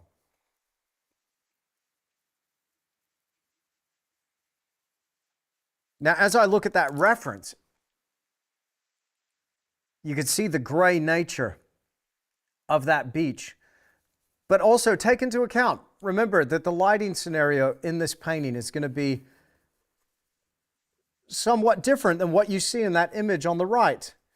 It's very gray and very silver at the moment, but we got to get that sky in there, and I'm going to be motoring here, and we're going to get it in quickly. Paint faster. These good people have things to do. I know, I know.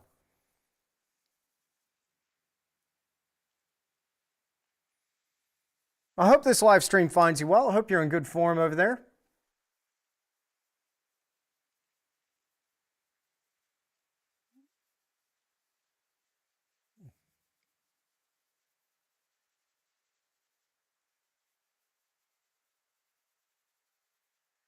I think when you're holding a brush and you're working on a painting, it's a good day.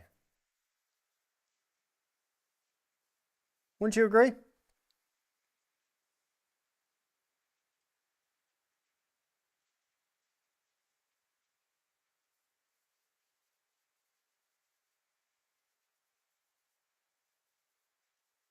Now I've got a slight darkening of the value right up against the base of those rocks.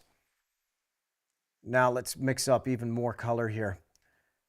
Titanium white, I'm going to add a little nickel yellow deep to this, warm it up slightly, adding a touch of quinacridone magenta to the mix. You see that slight warm? And let's work in here. Even though I've got a little bit of light reflecting in that sand, I will apply that over the top of this wet layer. Slight difference between this lighter color and that slightly deeper color, which I hope will indicate a slight diffused, softened cast shadow from those rocks, anticipating that light that's to come. There we go. Now our beach is locked in. I think we're nearly ready for the sky. I think we're nearly ready for that sky. In fact, I think we do it now. What do you say? Now, even though it looks like a flat neutral gray, there's enough variation in it, and I can get a sense of that plane as it draws and drifts towards this tongue of water that's coming into the scene here, right there. I'm going to concentrate on that. Probably last. Let's go ahead and get in here. That sea across the horizon and start working our way up into that sky here. Starting with, put that brush there. Starting with the clouds. Now, one thing I've got in my hand, this is so handy. But one thing I have here is some paper towels folded up into a little booklet. It's actually 2 squares of paper towel, folded in half, half again, half again. I use this to wipe off that brush as I change from one zone to another.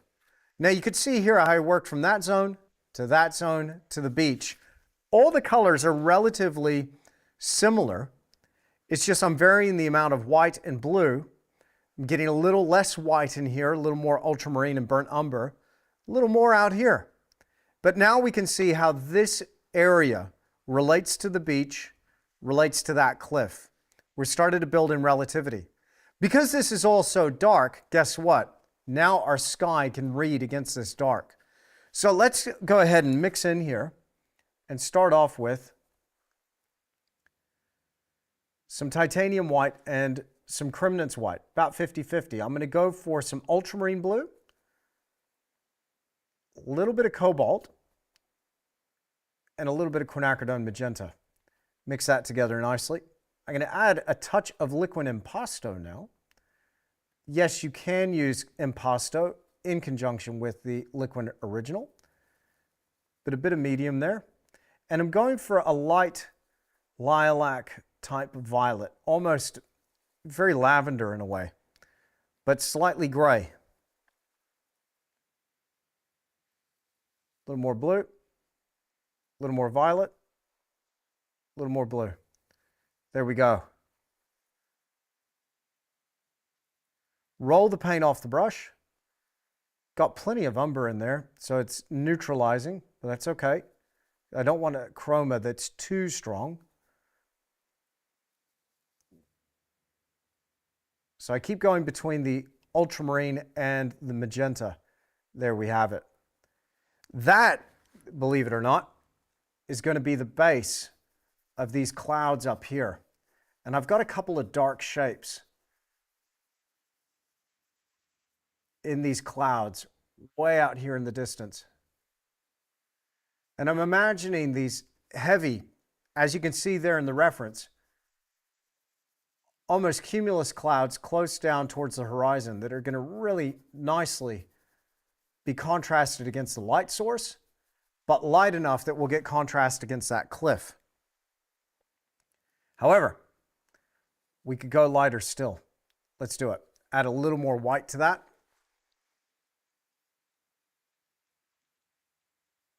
And I'm going to bring that edge over to meet our cliff.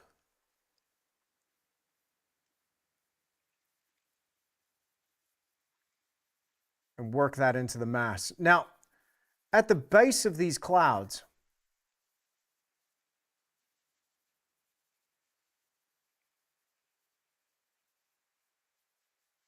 there might be a slight heaviness to the chroma, a little bit of a deepening of that tone, that tonal value. So let's get a little more blue out and a little more magenta.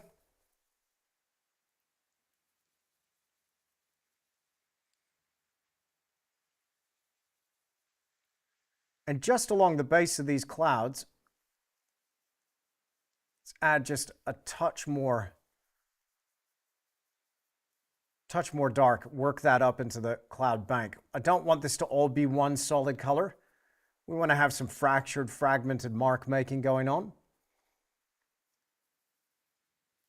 Now, somebody said something about the dagger. I might go ahead and use a dagger now. Let's do it. Just below that sky, that cloud bank that we just established, there's a slight elevation in the tone.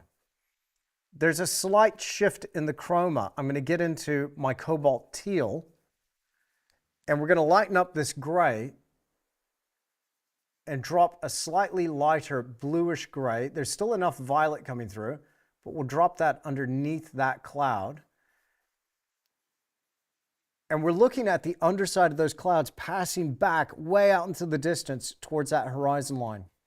So it has to be a shift in the color here.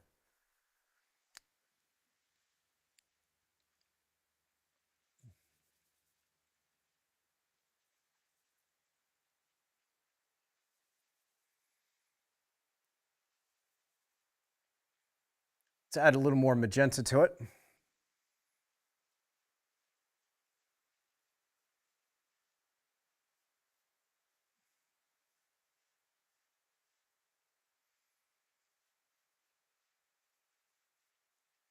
Just a slight elevation of the tone.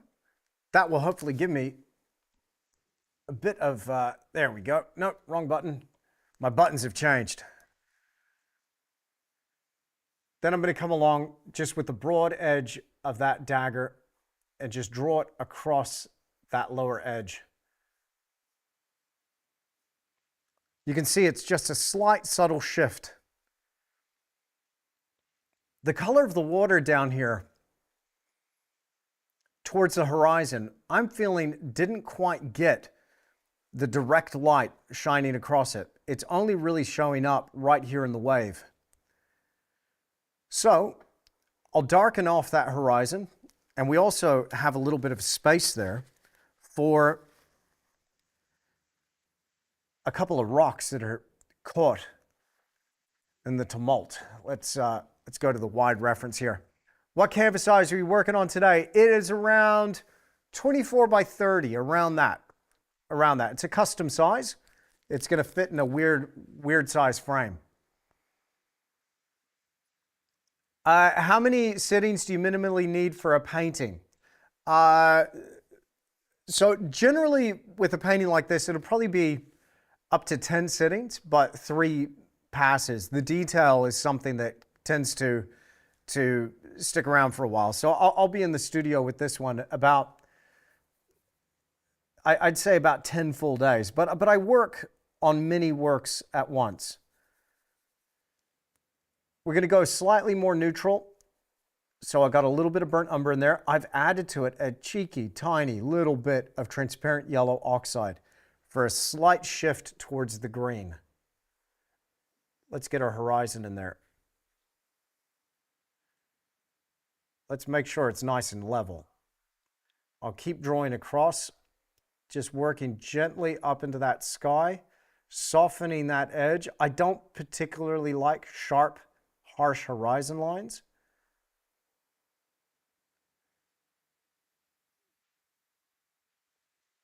But as long as that's relatively flat, I think we'll be okay. There we go. Work that color down a little bit. Now we've got this rock here.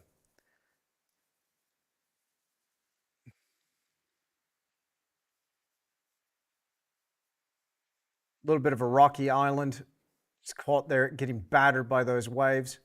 Let's add that in.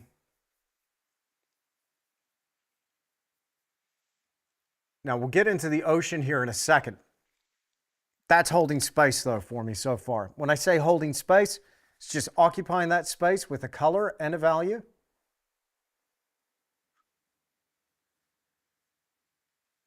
And I'll be able to read against that. Do I need to go lighter? Do I need to go darker with the rest of this sky?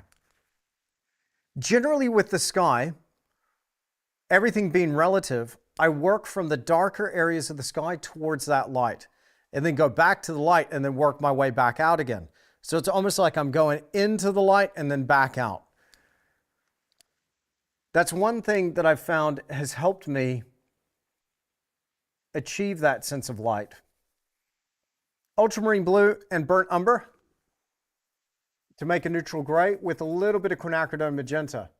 I'm going to really darken up some of these clouds up here. As I bring that darker value in my sky towards that cliff, my hope is that I will knock back down the value enough that this exit of the cliff at the top doesn't seem quite so harsh. We'll see. Again, I got something here in my block end that I can work back into.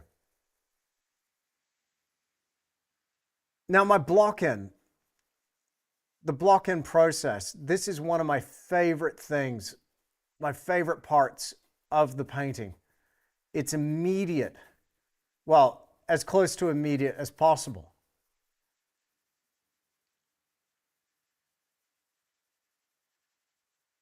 This is where I see that composition come to life. This is where I can really tell what the scene's going to be doing. It gives me an indication about the road ahead. So here, let's get a little more ultramarine blue, a little more quinacridone magenta, and a little more white. You can see it's quite violet, but I'm looking at my references here, and I'm looking at my color study right here. All that went along with that. Oh gosh, that's some color, isn't it? Love it.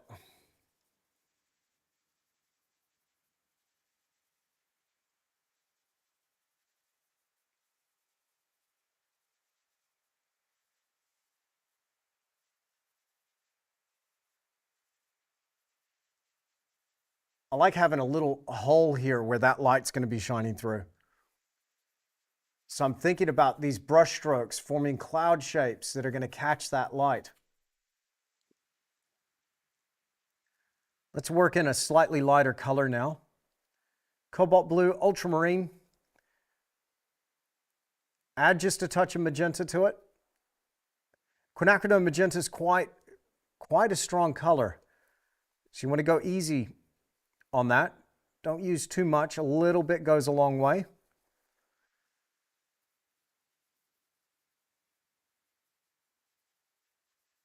Start to get a slightly lighter tone, slightly more chromatic.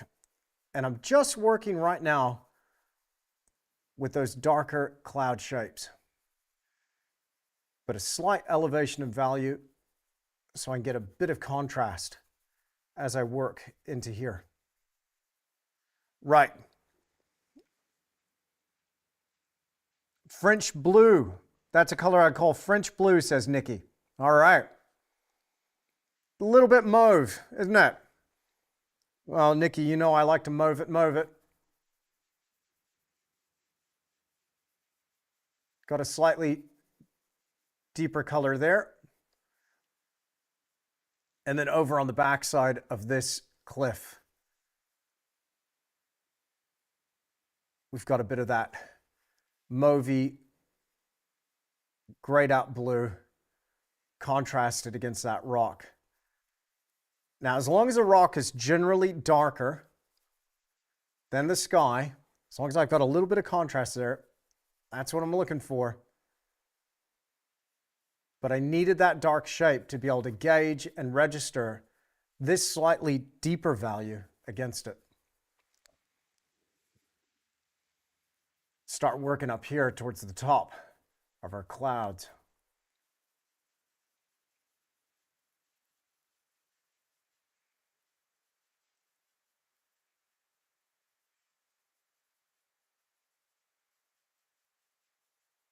Working into that deeper gray. Now, something's really interesting is happening with clouds that are really high altitude that are catching direct sunlight that currently down here from our point of view is behind some clouds, but up here they'd be catching that direct light and they're glowing this kind of apricot color in accordance to my little tiny color study.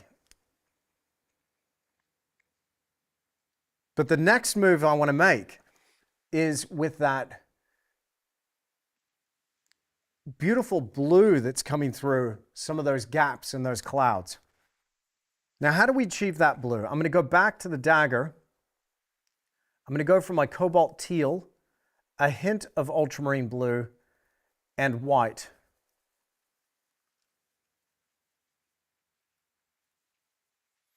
Now, the slight green quality of that cobalt teal, look how that relates to that lilac. It gives you, when you squint and look at it, they're virtually the same value, but that shift in chroma, that's the contrast that I'm looking for. Let's work that in and get the blue of our sky.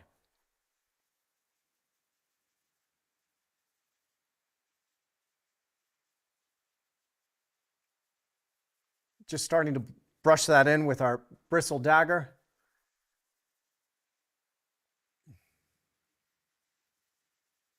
And I want some of these stripes of cloud to be relatively irregular, but I want this general trend like they're flowing down, redirecting that viewer into this cliff.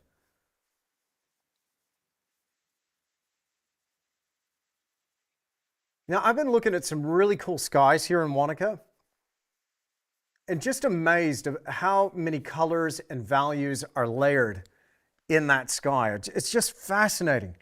You can actually, I was thinking to myself as I was looking at the sunrise the other day, man, you can get away with a lot in a sky with different shapes and colors. And some skies, you let me know if you agree with this, but some skies you look at and you're just so blown away, you're like, there's no way. If I painted that, no way anybody would believe me. Skies are a fascinating thing. So in the block end, I try to get a little looser and a little bit freer and just play with shapes and colors to see if I can get it to work.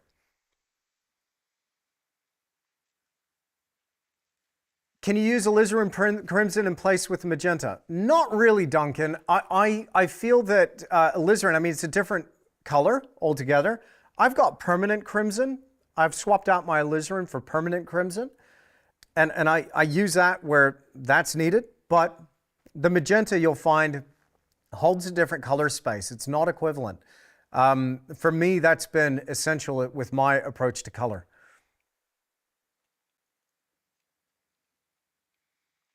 All right, how do you know which color or tone works best, or is it something that comes with experience?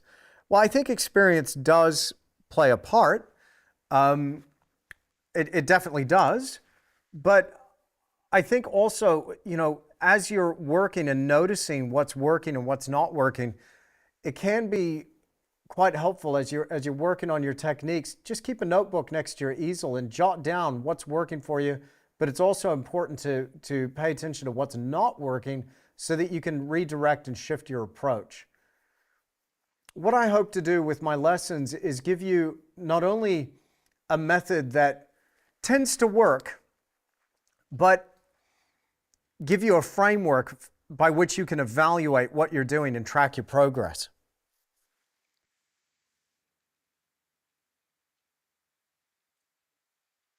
As you mix the sky color a bit at a time, how do you make sure the color is consistent? I'm not too worried about consistent color there, Sarah, because as you can see, there's a lot of variation in it.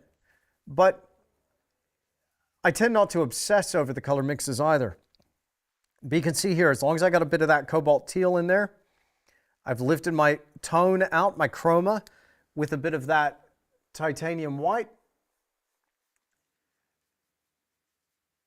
Then I feel like I'm going to be on the right track. Now, there is a bit of a gradient here, so I want to lighten up the sky as I approach that light source. Let's do that now. So I'm going to mix a much more titanium white into that combination, and I'm going to warm it up slightly by adding a slight complementary opposite, which is cadmium orange, just a touch. Then down here against that cloud bank, we'll work in that little bit of orange just to warm up the sky as we approach that cloud bank. So I've left voids here for some lighter clouds. I'm going to pass in front of it with some darker clouds. Let's go ahead and add those lighter clouds first though. And here I've got yet another dagger. I've got a bit of fresh space here on my palette. We're going to use titanium white. I'm going to mix into this some cadmium orange. Knock out that chroma with a little bit of burnt umber. I've got some of that neutral gray that we had applied before. Because I don't want fluffy white clouds, I'm going to use a little bit of nickel yellow deep as well, just for a slight warmth. Let's have a look.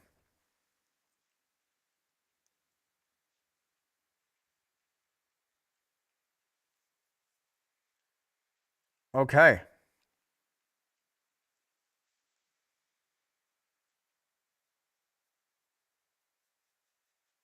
Let's apply some of these lights. As you can see, I've preserved a little space here in the sky between those blue stripes to bring that white between. Just thinking about shapes and relationships between them. Whilst I'm painting a sky and painting clouds, I'm not thinking about it too much. I'm not obsessing over it. I'm just seeing, do those shapes look nice? Do the shapes work? By the way, if the shapes work small, they'll work big. A little more warmth, a little more cadmium orange in there.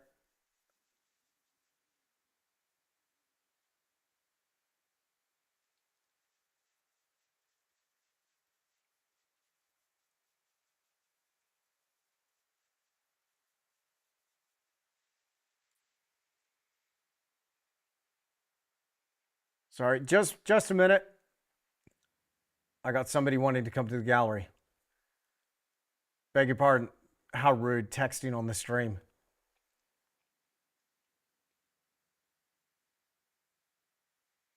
Okay, there we go. Thank you. Oh, thank you, Miriam. Appreciate that. Thank you so much. Appreciate that comment. All right. Thank you, Ty. Appreciate that too, brother. Give me a second. Let me just have a quick sip of coffee. Hey, cheers.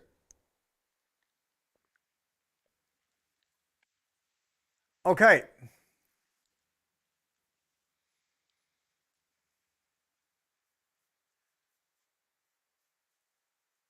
Now I'll bring some of that color against that lilac and just start blending across the edge, gently just feathering that edge.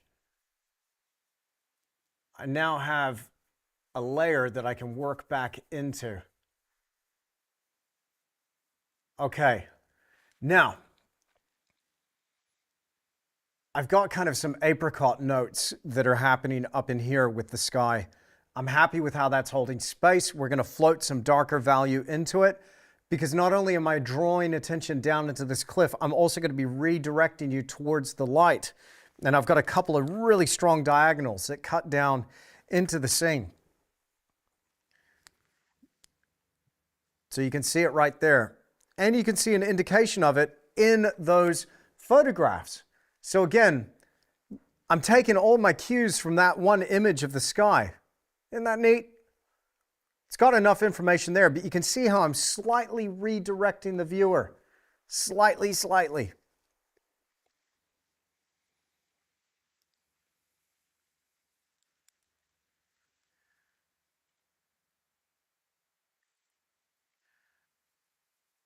All right.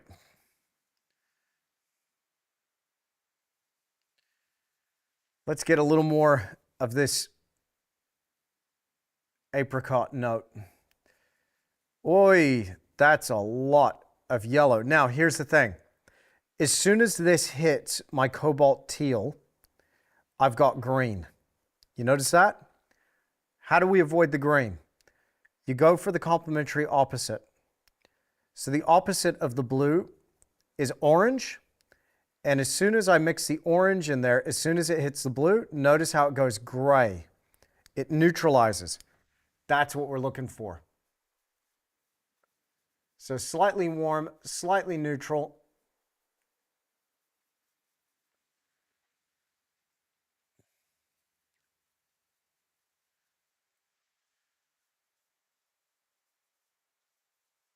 I just want to adjust some of those colors, work them down in to that lilac.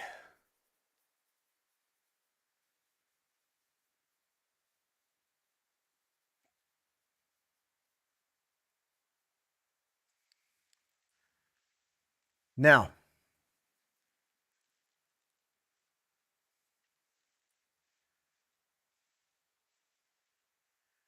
let's get a little more light out once more.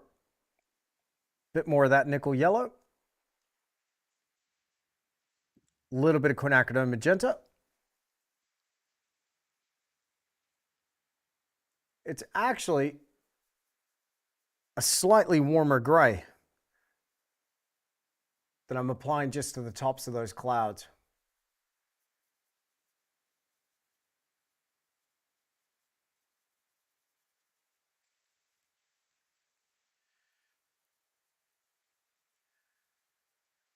With a similar violet that what we were working with before,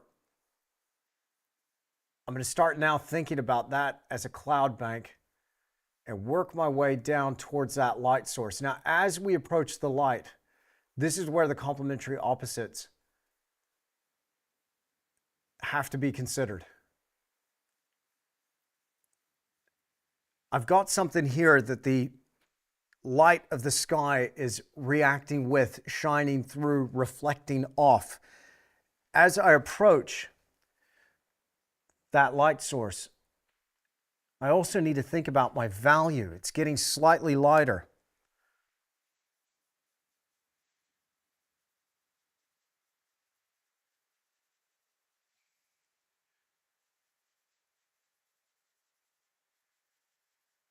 What I want here is a little bit of a cloud bank to be able to have some lighter sky notes.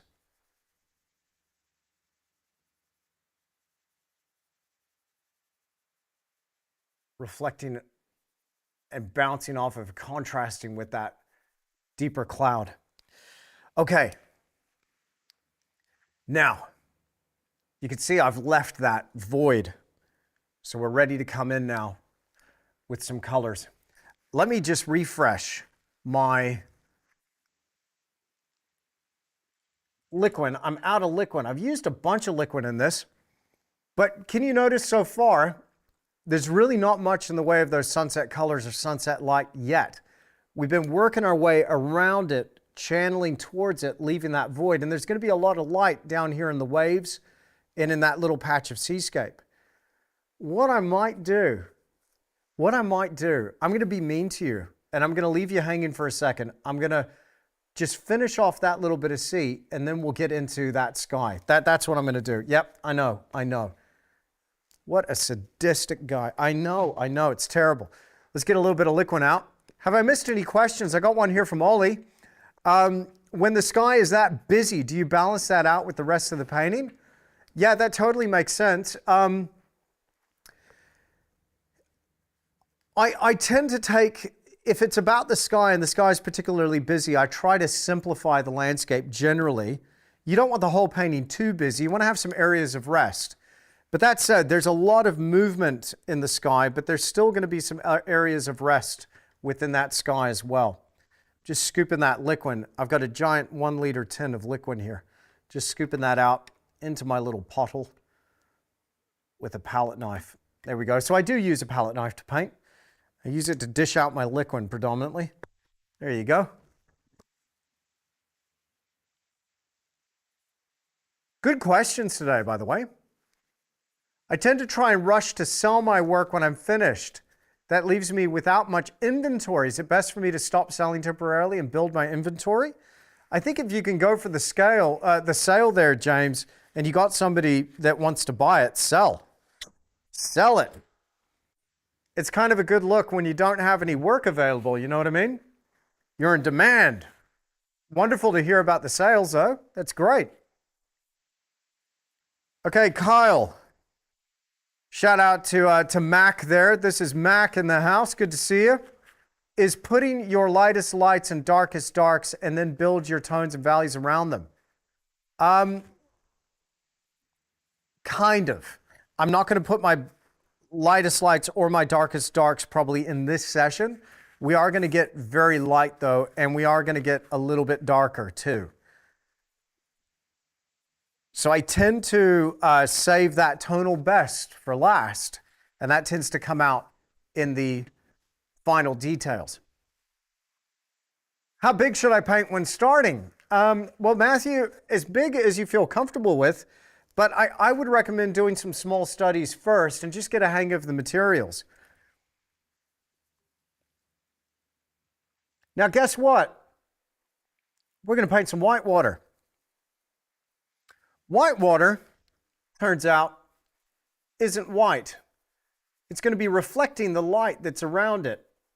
And because I've got this big violet glow coming out of the sky, a lot of my shadows down in here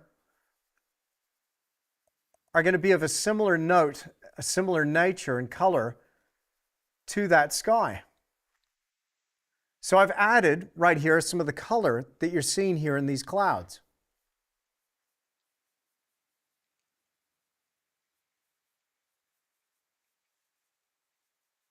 Just blend some of that out. I saw a shape that I wanted to just merge. There we go. So let's mix up a little bit more of that. Let's go ultramarine blue and quinacridone magenta predominantly, along with our Cremnitz white and a touch of liquid impasto. And we got this foreground breaking wave just rolling in here.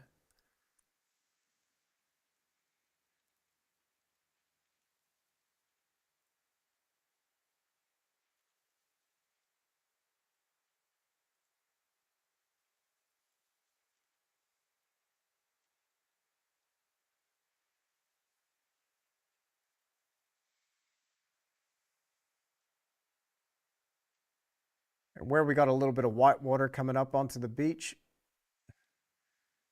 that'll help us define that flat plane. Just bringing a little bit of that white water right up in here. That roll comes along and hits that cliff right there, and then starts to wrap around. I'm thinking to myself as I paint this in. Now, towards the top of that roll, I'm going to reflect a little bit more sky color. Let's get a little bit of cobalt teal and white towards the top. It's a subtle shift in the value and the color.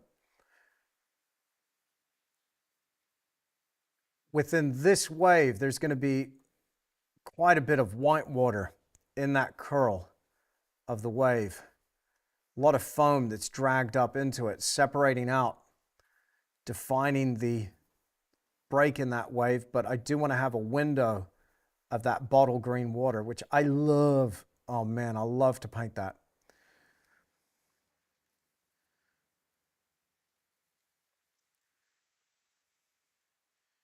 It's all about building that relativity.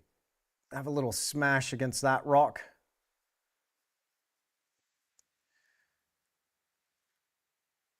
Add a little more white to it now.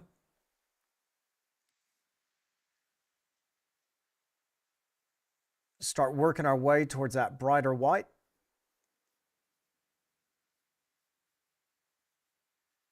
But it's still pretty far from bright white, isn't it?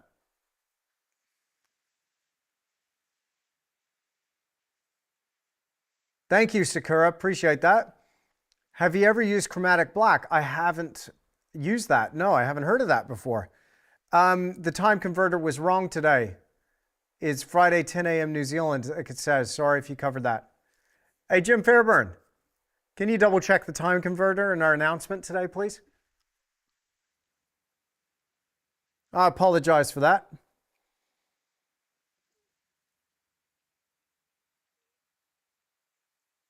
Maybe our email went out wrong. Apologies. You can always catch the first hour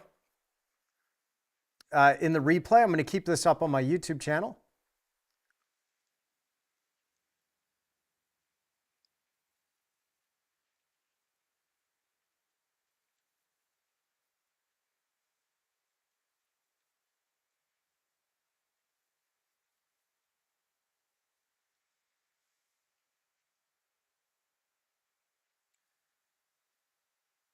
Slightly lighter tone where we've got this white water coming out onto the beach.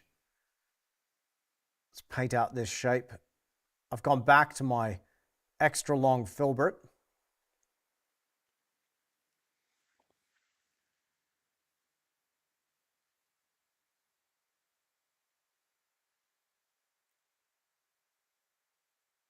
Now I got about another hour left with you today. Hope you're in good form. Thanks for joining me here in studio.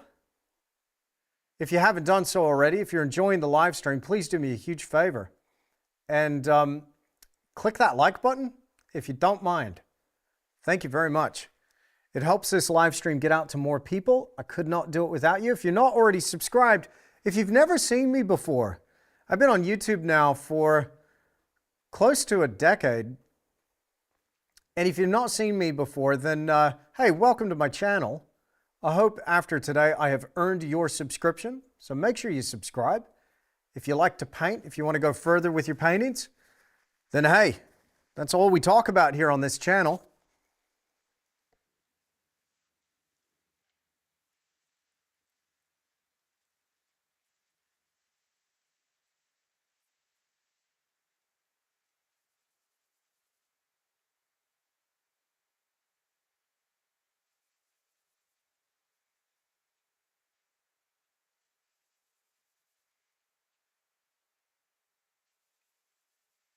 Now I'm going to go slightly bluer here. A little bit of cobalt blue, a little bit of ultramarine, a little bit of cobalt teal.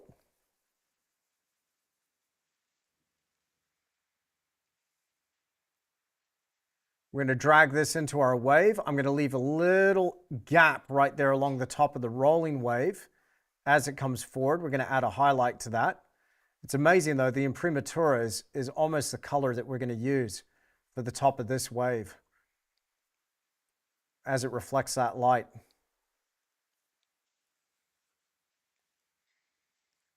The painting, Mac, is 24 by 30 inches roughly. So it's a little bit larger than 20 by 24.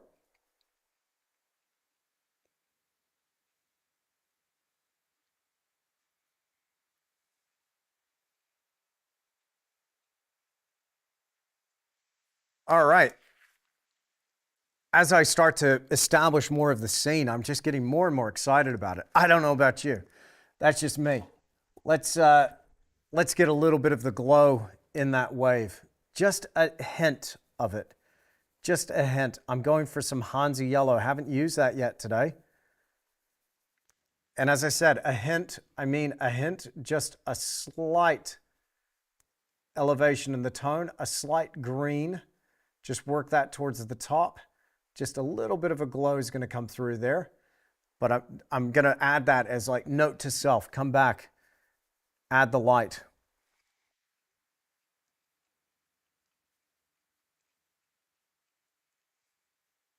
That's one of my favorite things is the light shining through a wave. Just love it. Okay. I seem to have neglected my rock here in the foreground, haven't I? And you'll notice that as you go along, things start to stand out to you. Let's just cover that imprimatura. I'll cover that with a lighter gray. That one there. Knock that in. Its plane is turned face towards the sky. It might reflect a little bit of that light. Let's just knock that lighter gray in there. That'll help.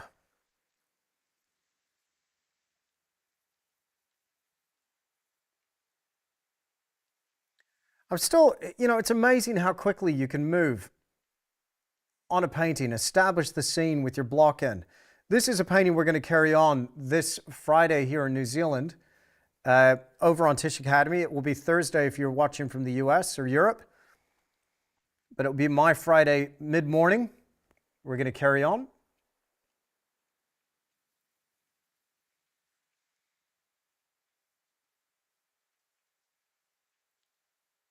Just redefine a little bit of that edge. Crisp up some of those rocks. We'll get back in there and work on that. All right. Saved the best for last, which is going to be this burning sun here, shining off some of these clouds. We get these darker clouds that are passing in front. Hope you're enjoying it so far. How are you pulling off the atmospheric effects in this painting? All right, we will talk about that. When we come back, I'm going to take a short break here, refresh my cup of coffee, and I'll be right back. Don't go anywhere. And sorry, if you've already seen this, well, hey, you're going to see it again. Go and put the coffee on. Are you ready to improve your art? Do you want to take things to the next level? Well, at Tisch Academy, we'll guide you through the whole process. Now, traditional art school can be really expensive, and you're going to go through all of that time, and at the end of it, are you even going to learn how to paint? You're taking a huge risk, and not to mention, you got to travel there to take those classes. But here at Tisch Academy, you can learn at your own pace, on your own time, and learn those things that actually interest you. With your Tisch Academy membership, you're going to unlock over 350 hours of exclusive video content. You'll have access to the critique videos, but most importantly, those weekly live streams if you're a member of our Academy VIP tier. Now, maybe you've hit a creative block and maybe you've experienced that low energy when you approach the canvas because you're just not sure what to do. I get it. I've been there too. But I guarantee that Tisch Academy will see your art soaring to new heights. Now, that's a bold claim, I know. Don't just take my word for it. Here's Daniel, who's experienced massive results from taking our courses on Tisch Academy. If people just get on my Instagram and scroll down at the bottom and see what my first works were to now, you've just changed my life. I think you've got so many tools on the Academy that anyone that goes on there is going to be successful in their own personal way. And when I start painting and do something like this that I never thought I could do 3 years ago, there's no way. I don't know, it's got more of a meaning to life now, and now I have goals. Now, I'm so inspired by Daniel. He's kicking massive goals. Now, here's Penny, who's experienced similar things from Tisch Academy. I have painted for a long time, actually, but I felt kind of stuck. I kept doing the same things, and I didn't feel like I was progressing. And so when I found Andrew's videos and then later joined the Academy, I learned some concrete things like it was my composition that I'm off. And I learned some steps where I could go, oh, okay, that makes a difference. And in an encouraging community, I would put a piece up, a photo of what I did, and got some really good feedback, encouraging feedback. Now here's Swati, who's learned from our tutorials and has applied that to her own art and is now creating bigger, more ambitious work. Hi, I'm Swati from India. I always wanted to be a painter but couldn't pursue it professionally, and it was more like a hobby. This is how I used to paint before. Then I took Andrew's tutorial to learn more about realism and did few of his copies too, and this is one of them. It helped me a lot in understanding the concepts like color mixing and composition. This is where I am now. Thanks a lot, Andrew. You have been a great influence on me. Looking forward for your next tutorial. Now, I just love Terry from Montana. Here's what he's experienced from Tisch Academy. Howdy, I'm Terry Hirsch from Dillon, Montana, and I became a student of the Tisch Academy with Andrew Tischler because I had a stroke 3 years ago, and part of the therapy was painting, so I took it up. To give you an idea how I've advanced, this was my first painting, and this is now where I'm at, this is our daughter, and through 4 different paints. That was it. Put into that. That's what you can get out of the Tisch Academy. Now, these are just a few stories from some of our members on Tisch Academy. Trust me, there's loads more. So if you've been putting off this vital step in improving your art, then don't wait any longer. Jump in now, and I'm gonna make it super easy for you. We offer a 30-day money-back guarantee. No questions asked. If you jump in and you find that this isn't for you, then no problem at all. I'll refund all your money. Now, registering for Tisch Academy couldn't be easier. It only takes a few seconds. You're only 1 click away. There's no hidden costs and no lock-in contracts. Once you're in, you're in. And remember, it comes with that 30-day money-back guarantee. So what are you waiting for? Click that link and join us at Tisch Academy. I'll see you in the studio.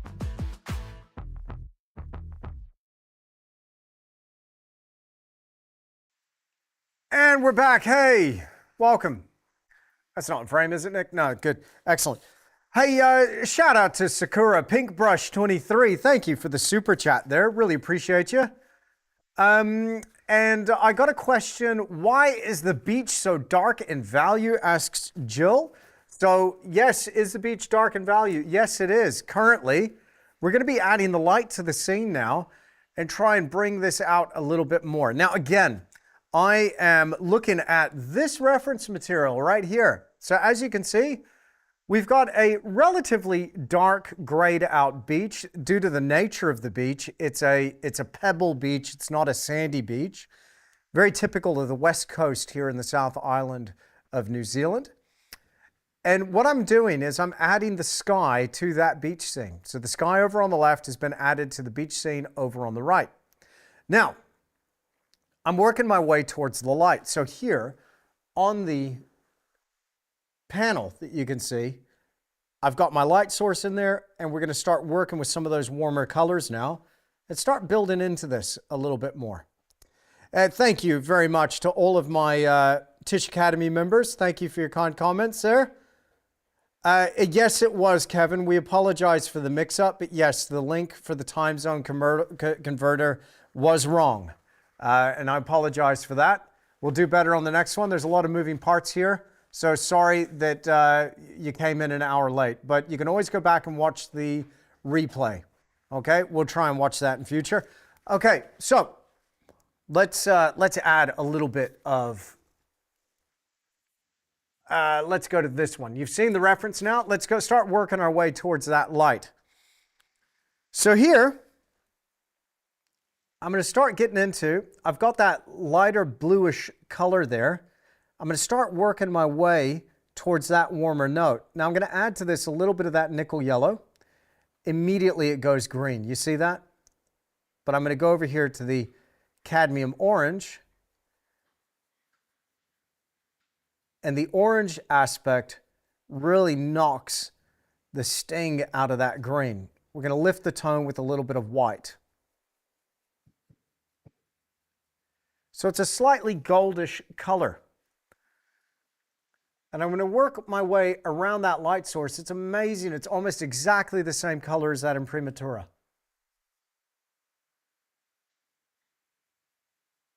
I'm going to see it really does mix quite well with some of that violet. It grays out and it goes slightly gray as those complementary opposites strike one another and start to blend in. So I'll start working that lighter color around my light source. I have something here that I can work back into.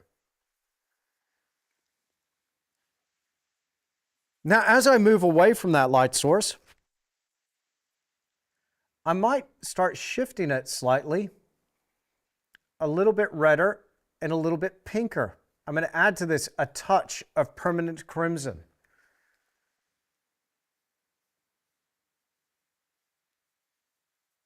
So down in here, we're going to add a pink flush. And I'm going to work that into some of that lilac color there as well.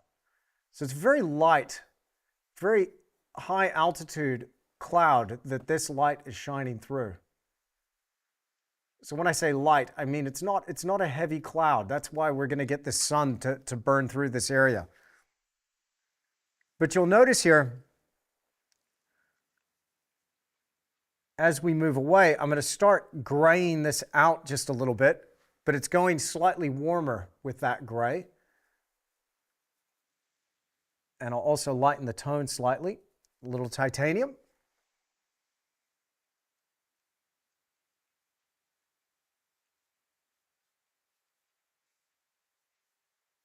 Start working that more neutral gray into this zone.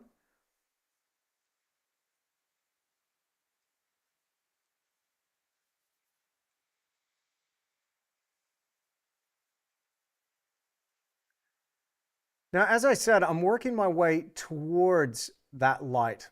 I'm still really holding back. You can see a lot of these colors are quite muted. That's a good thing. I want it muted for now. Right here with some of these clouds, I'm going to add this muted gray. As long as it's shifted slightly warmer, that'll start to reflect some of that light. Now I'm thinking about some of the forms that are in here. Nick, can I just check feedback? Is that coming through the monitor all right? Yeah, there's none of that moire. You should check out the moire on that screen. Yeah, I saw it on the other one. Yeah. It looks, So that's not coming through live, is it? No, good. looking clean on this monitor. Good. How about on the back of the camera? You can't see it. No. Okay. Shout out to Nick. He helps me with my video stuff here in studio. Nice to have a dedicated video guy. Make sure we capture the moment. If we end up having a moment, Nick, we'll see. Maybe one day. Maybe one day. One day we'll get the hang of it.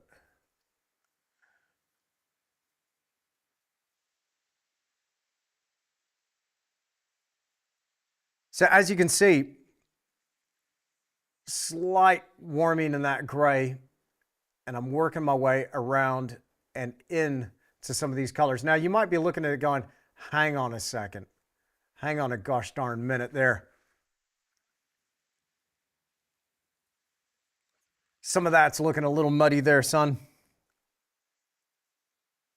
And I'll give you that, but I'm going for a temperature shift. And I'm also thinking about some of these highlights that are going to occur here. I have to have something for the highlight to register against. There's something else happening up in the sky. I'm going to add a touch more quinacridone and a touch more ultramarine blue. In my reference material, I'm noticing there's a band that cuts in front of that sun right in that zone. It's all about that contrast. Either side of that band, there can be some more stripes of cloud.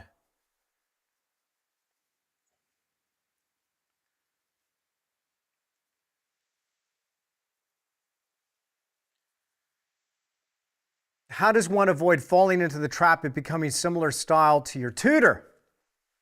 I'd imagine it's something difficult to notice at first, especially when improving.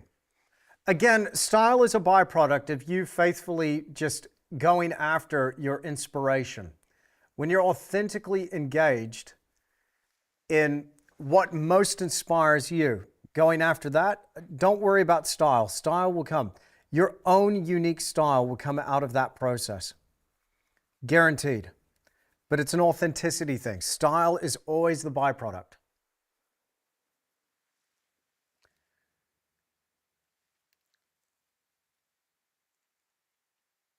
I'm going to mix a little bit of cobalt and a little bit of white into that. I've added a touch of orange, but I've got a nice, warm, lighter gray.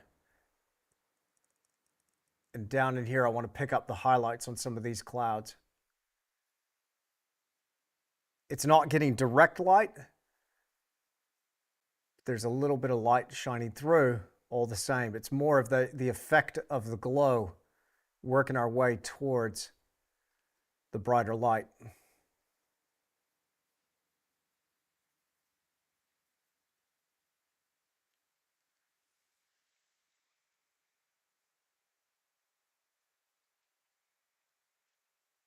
Along the base of that cloud, we might have a little bit more of a lightening effect.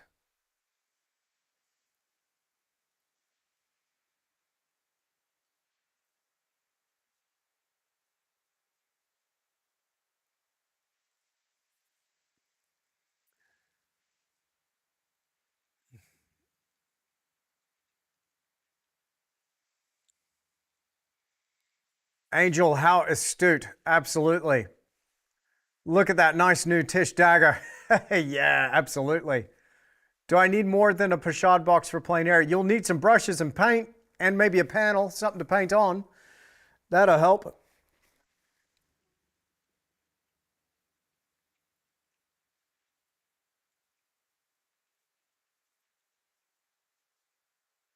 Now I'm going to add a couple of notches of lighter tone here, and we're going to start cutting across that sky. A little bit of nickel yellow and nickel yellow deep. One thing I found has helped me create some really nice sky color is that permanent crimson. Just love it.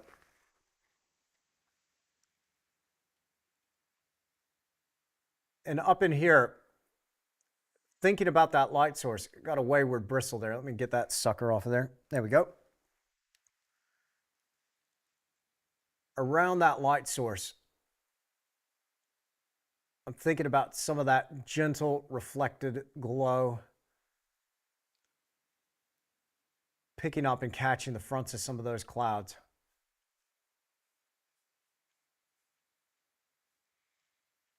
That permanent crimson's a beautiful color. It just adds a flush of warmth to it. That's a replacement of alizarin for me.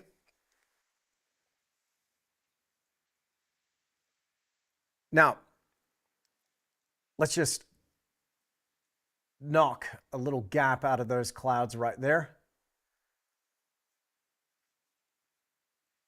Thinking about that cloud just behind, creating a bit of contrast.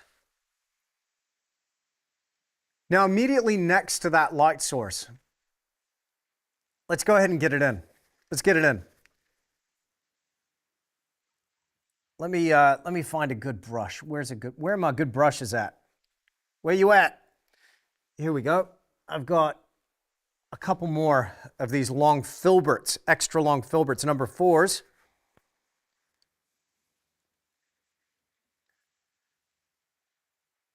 And let's mix up some brighter tone and a little bit of a cleaner chroma here. We're going to go for our permanent crimson and titanium white. We're going to mix into this a little bit of that cadmium orange. Add to that a little of the nickel yellow deep.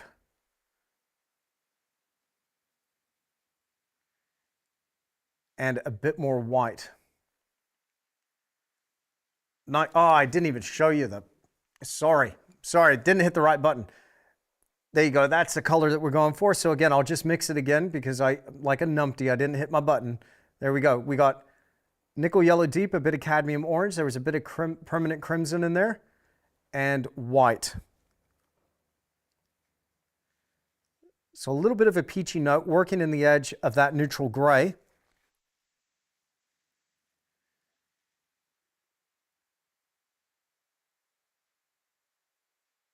And in here, I'm just going to start floating a little bit of that color, working around that light source, just brightening it up slightly, picking up some of the edges on these clouds, thinking about the cloud shapes, twisting the brush handle as I apply color.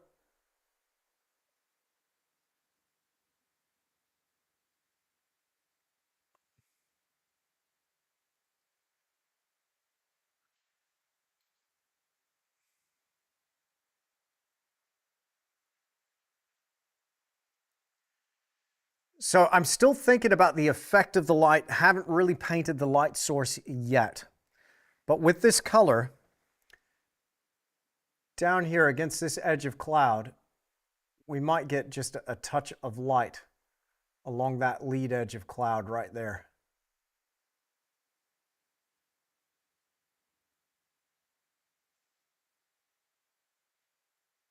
I'll work it into the lilac of that cloud bank, just adjust that edge. Make it nice and soft.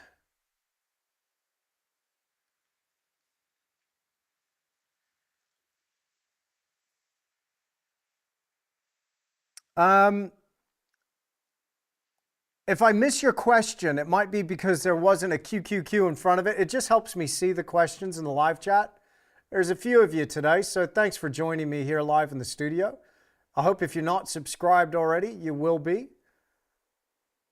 Now, I don't only paint beach scenes with sunsets. There's a whole lot. Portraits, landscapes, still life, a whole bunch you'll find on my YouTube channel. So check it out. I hope this live stream finds you well. We got a lot more to talk about. If you want to go even further, though, with your art education and your growth as an artist, then please do make sure you check out Tisch Academy.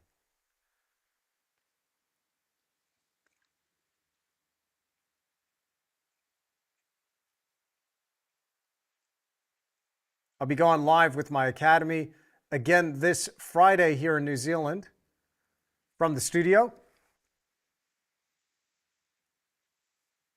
And we'll be carrying on with this scene, really adding to the chroma, chipping away at some of our rocks. And coming up very soon, I've got a really fun one for you. I had a request for how to paint fire. And we're going to be doing a fire in a field at dusk. Really excited for that one. As you can see, I'm just starting to add little highlights to the edges of these clouds relative to that light source that we haven't put in yet, but we will pop in here very shortly. But I'm thinking about these cloud shapes, picking up some of this light.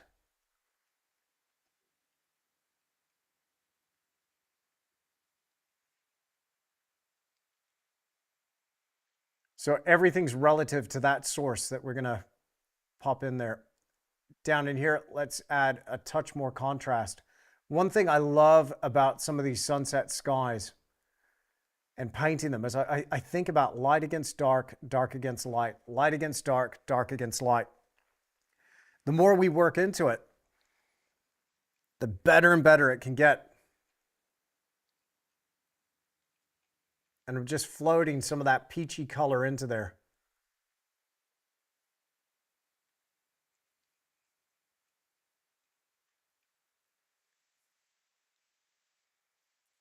Now, before we move on to our light source, there were some really interesting clouds, weren't there, that were kind of passing in front. You can see it down there in the reference material right there.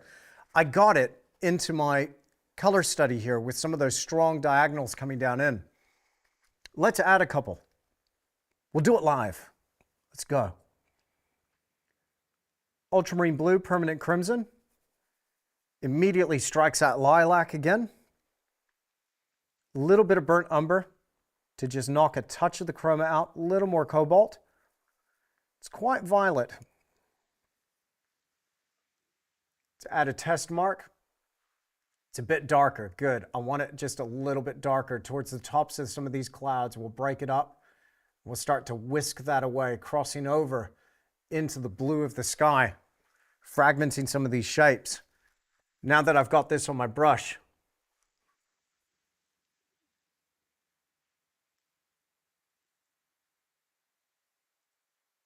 let's get some of that dark against the light.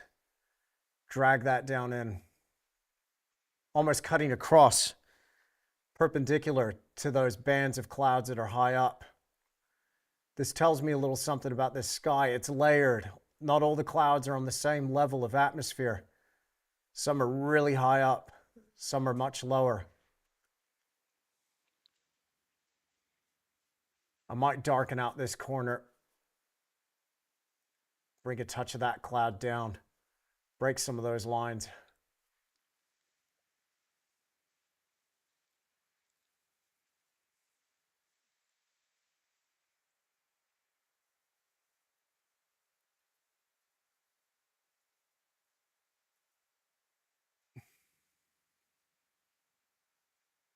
All right. Lots of questions coming through. For framework, is it correct to go from dark values to lighter ones? Trying to dumb it down. No, look, James, it's a great question. That's a really legit question for a framework to go from dark to lighter ones. In this sort of scenario, I find that it's a little easier to go from darker values and work my way towards the light. Because as you can see now, building that relationship in there with some of those warmer notes and lighter values, I needed to have relativity to build in the darkness of the scene first. So I had something for the lighter values to register against. But oftentimes, if I'm working in the studio, I'll work from back to front. So whatever's furthest away, bring the scene forward. But when it comes to sunrises and sunsets, I found that building relativity first is actually what really helps the scene. That's a great question. And let me just whisk up some of that darker tone up here. Fragment some of those edges a little bit more.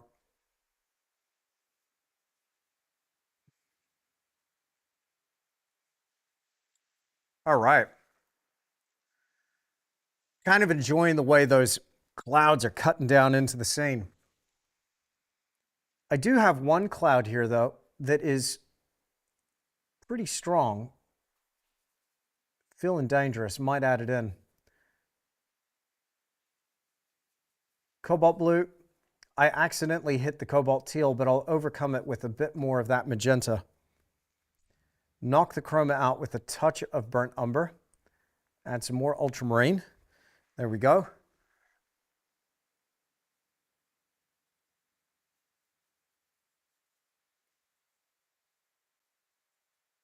Let's have a little more of a dark note right there, cutting down in.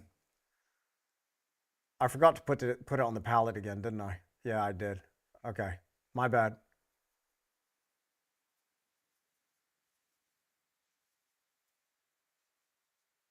Let's go a little darker on that cloud there. Oh gosh, good fun. While I've got this color, I'm going to deepen up some of those notes.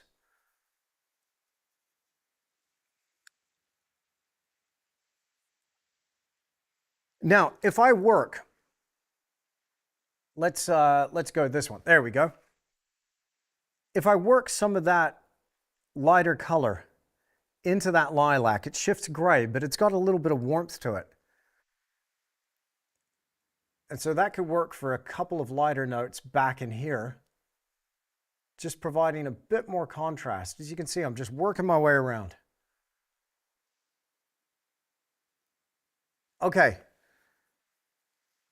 Nearly time for some of that more hot burning effect of that sun. We're nearly there, not quite yet.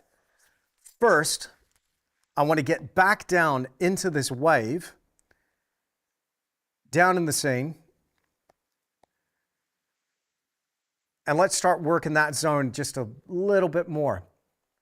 So we've just been adding the color up in the sky. Guess what? We're going to add it down here into the foreground. Starting right here with this white water that's washing up onto the beach. There's a gentle fall off from that brighter tone. It gets slightly darker as it comes out. Why? It's going to be reflecting a bit of that light source. Sneak a little bit of that color back there. And against the top of the wave, the rolling wave in the foreground will get a little bit brighter. I've added a touch of cadmium orange and a little bit of titanium white to it. Now, if you've enjoyed this, if you've gotten something out of this, then please do consider joining us over on Tisch Academy. You can find it by clicking the link in the description down below. Jim Fairburn. Is the link in the description down below, bro? Thank you, mate. Cool. So if you click that link down there, then you'll get immediate access to over 450 hours of premium painting content. We got a huge library on Tisch Academy, past live streams, but full painting tutorials as well. Check it out. If you're just new to oil painting, if you really want to dive in and learn the ropes and learn a little bit more about my materials and process, then check out the Oil Painting Fundamentals course. That's a great place to start. There's a few exercises in there that will really help you hone your skills. As you go through those exercises, one builds on the next, and you can get better rapidly just following that course. If you're into landscapes, check out the landscapes course. Right now we're doing the trees. We're uploading more modules to that course. That one's called How to Paint Trees, Beginner to Pro. Starting off with some very simple exercises and going into full-fledged paintings with lots of foliage, lots of trunks, lots of texture, lots of atmosphere too. So good fun. Check that out. But the best part is the community. We have, in my opinion, the very best community online, bar none. Good people. Thank you, Barbara.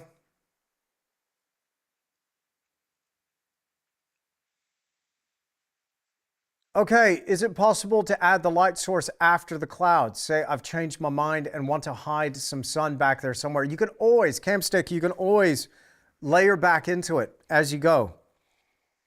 Absolutely. If you decide you want to shift something, and you might, and I frequently do, then you can fundamentally change the light source as long as you're adhering to the light source throughout the rest of the painting. Okay, we got a little more light there in our scene, down in the waves. I would say now the whole thing has been covered. So now we need to think about that light that's coming from our direct light source there. How are we going to do it? How? Yes, that is the question. Over on our palette now.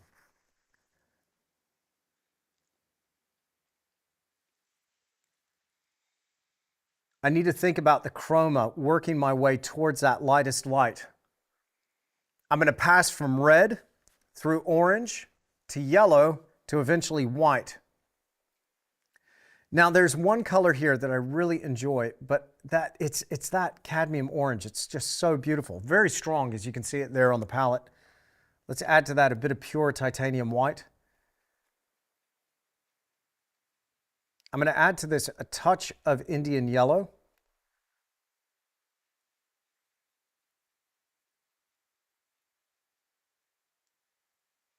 Touch more orange, touch more Indian yellow. And a little more white. A hint of liquid impasto for a bit of thickness.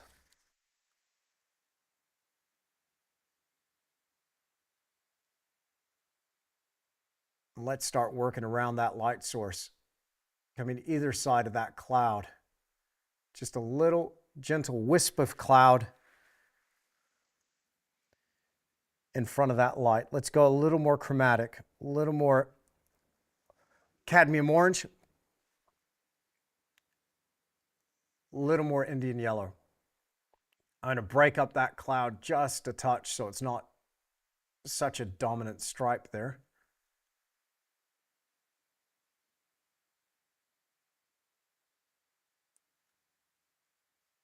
And I'll start feathering a little bit of this chroma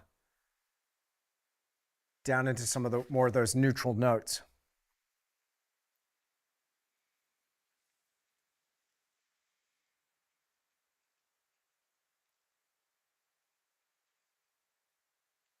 Going to lighten up the gray just below it.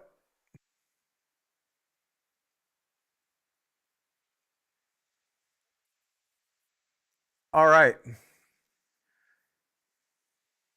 RLB Smith just received your brushes. Awesome. Good to know. How do I make focus points more detailed and stand out? I think design has got a lot to do with it. If you want a focal point to stand out, you've got to plan and design your painting for that. That's a great question there, Matthew. But also, when you concentrate your detail, try and just preserve it for those focal points. Now I'm going to get a little bit of nickel yellow and nickel yellow deep. It's actually incredibly strong yellow, as you can see there on the palette. A little bit of titanium white, blending it slightly into that orange color.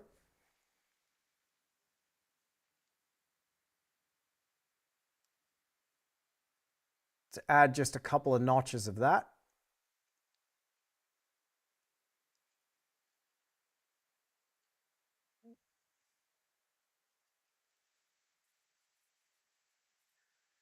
Now, I don't know about you, but that's starting to burn.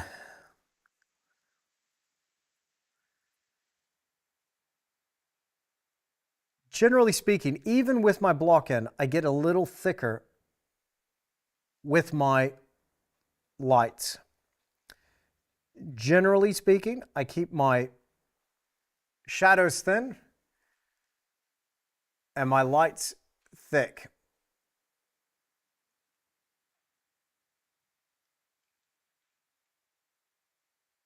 Not quite pure titanium white,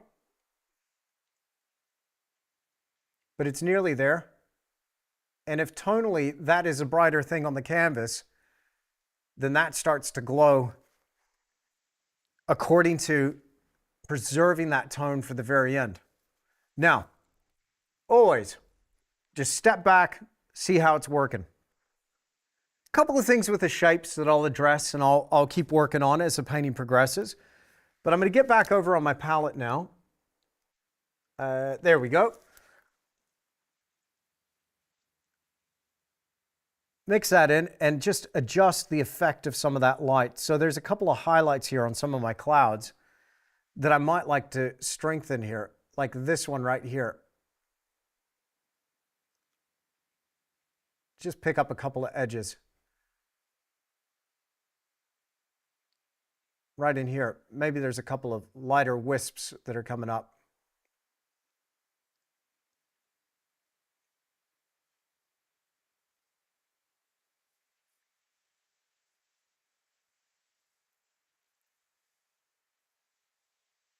Similarly, we might have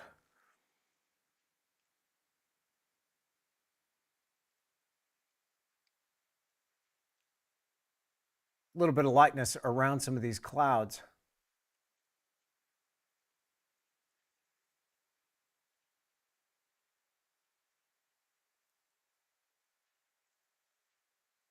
Just picking up a touch of that warmth.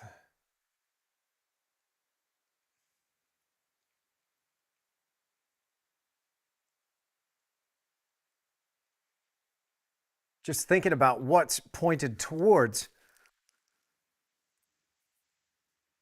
that light source. What edges might pick up that direct light shining from that sun?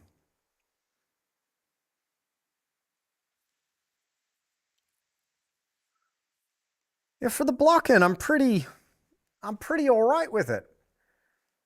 Now we might just need a touch more white and light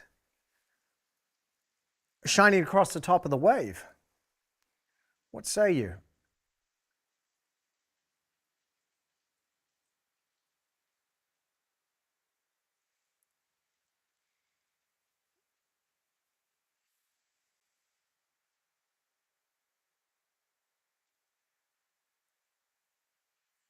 Never enough time in these live streams. I tell you what, even for 3 hours, there's always so much more that we have to talk about. Always.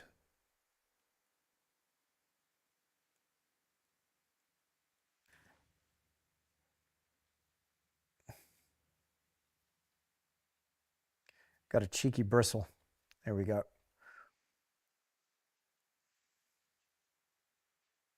But thanks again for joining me here in the studio. I got about another 15 to go in this live stream. Appreciate your company. If you haven't hit that like button already, then please do me a huge favor and hit that like button.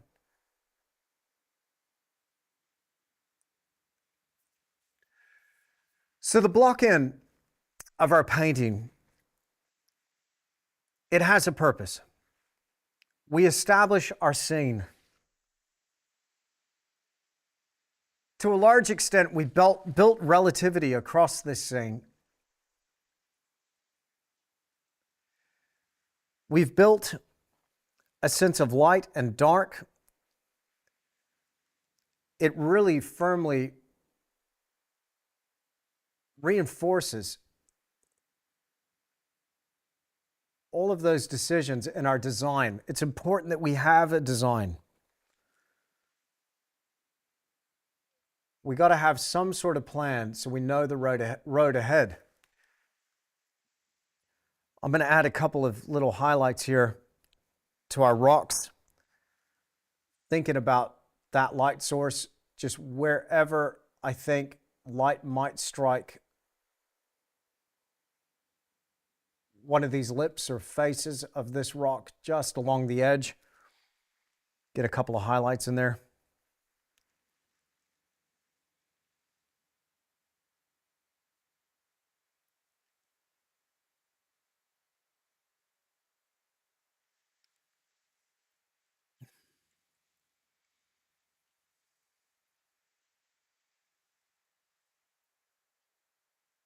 Now from here, this is going to dry because I've been using about 1 part medium, liquid original, to 3 parts paint. It's going to dry in about 24 hours, and I'll be able to layer into it the very next day. It's going to be well and truly ready by this Friday's live stream coming up on Tisch Academy. So if you want to see the second part of this painting, then do join us over there. Click the link in the description down below. That's only if you want to take your paintings further. But what I want to show you is how we layer into this now that we've got our scene established. Now let's go ahead and add a few more of these highlights, this warmth, this glow from our light source. Let's go over here to the wide shot. And thinking about that light right there, I've reflected a little bit across the water. Not too much. We'll build into that, I think, in the next session. But I'm noticing that we could have an opportunity for a couple of these crisp highlights, certainly against our rock. Just floated over the top. Now I'm going to brush these in very loosely, but just thinking about that form underneath. So where the plane and the rock suggests that it might tilt towards that light, just going to add a little bit of lighter tone to that. There's some of the warms that I used up in the sky that I'm adding now to this rock.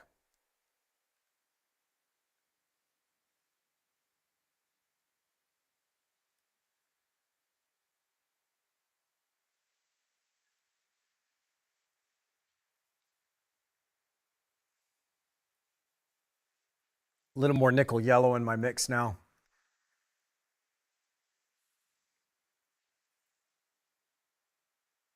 Awesome. Every moment of light and dark is a miracle. Oh, thank you, buddy. Appreciate it. Mac says, should I use student grade paint? I find it's cheaper. I've answered that question, Mac. Yes, absolutely. Yep. You want to go ahead and use, just get the colors that you're going to be using more for your block end. So your white, your ultramarine blue, and umber, you could use that in a cheaper grade. Okay?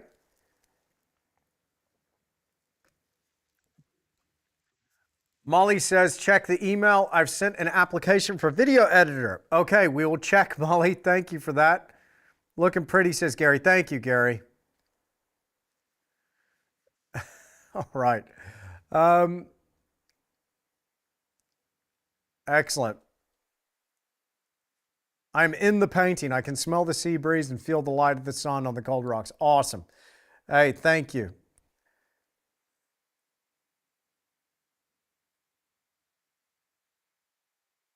So we'll add a couple of little notches down here to some of our rocks. I'm still unsure about the forms here, but I'll pick up a couple of little highlights here. Thinking about the relationship of light versus dark, dark versus light.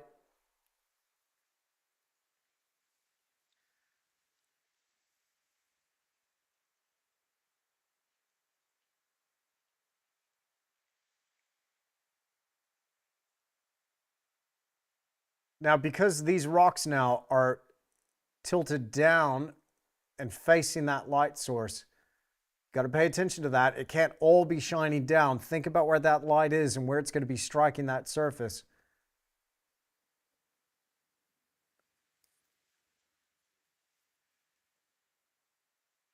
I don't think any light's going to make it onto that bit, but maybe right here might show up a little bit stronger. Maybe just a little bit. Just a little bit. Okay, and finally, with this foreground and a bit of this water here in the foreground,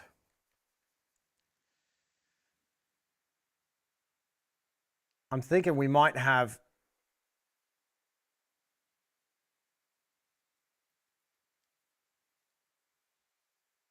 just a little bit of water right here drawing its way down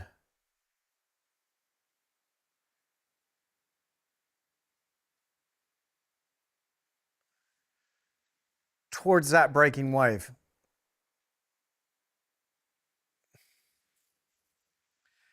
As we come out away from the light source, it might be picking up some more of the violets. That's what I'm thinking. I'll get a little bit of that on the brush. So I know you can't see the palette right now, but we're going to go quinacridone magenta, a little bit of ultramarine blue, a little bit of cobalt blue.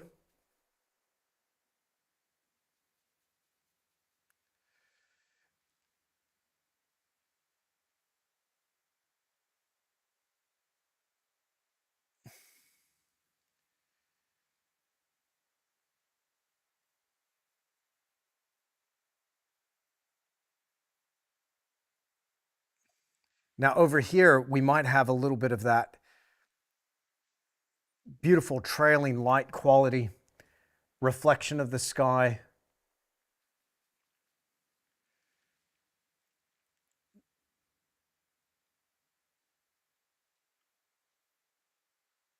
So already, it might surprise you, but that surface has already started to get a little bit sticky as the liquid sets up. So it's a bit grabby. It wants to grab on to the paint on the brush. And I love it when it hits that point. So just a slight lightening of the tone there.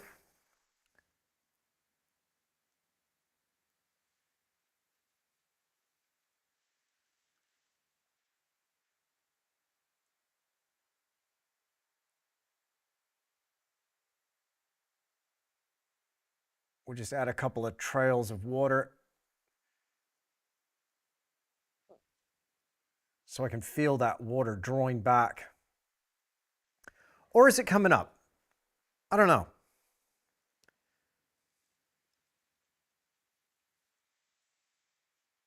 Are you using much medium when layering these highlights on sound? Not a lot, Olivia. Not a lot at all. Good to see you, Olivia. Just a little. So still maintaining that ratio of 1 part paint to 3 parts, 1 part medium to 3 parts paint, sorry. That's the one. Get your ratios right, man.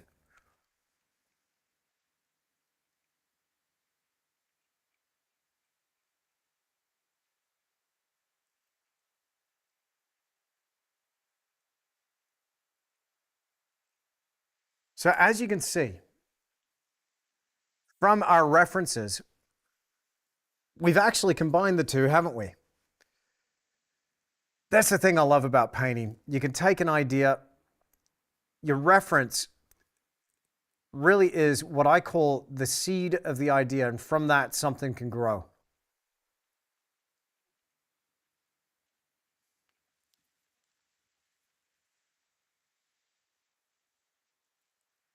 And there's a lot of work to be done. My goodness, there's a lot more we could do to this thing. One thing I might like to do as we close this out is just add a little more volume to these clouds.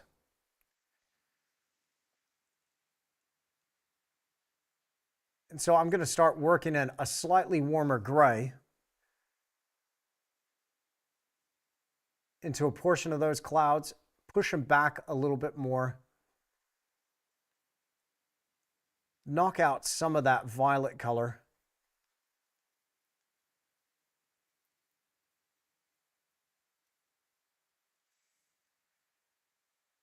Heaps accomplished in 3 hours. Yeah, well, hey, we've been productive today, haven't we?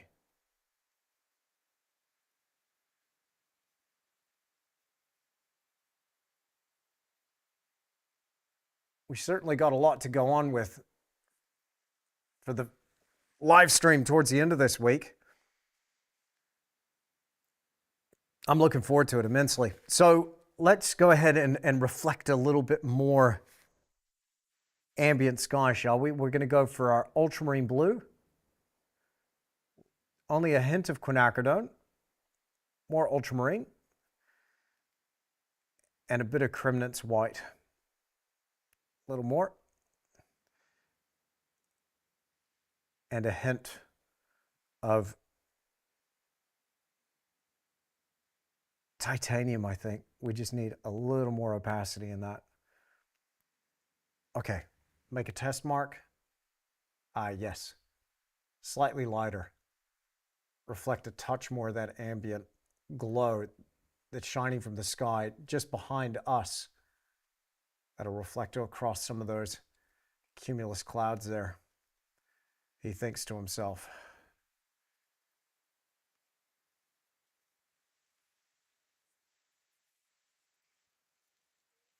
Can we zoom in a bit on those clouds? How's that? A little better?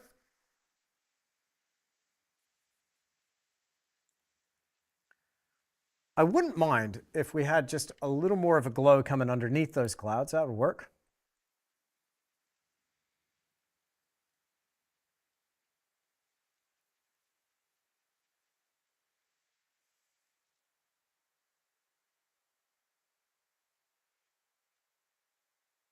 Yes.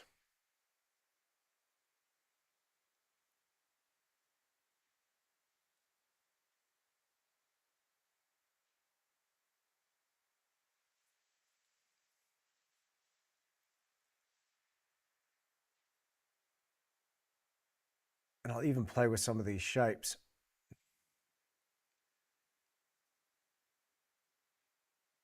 Break them up a touch more. That'll help.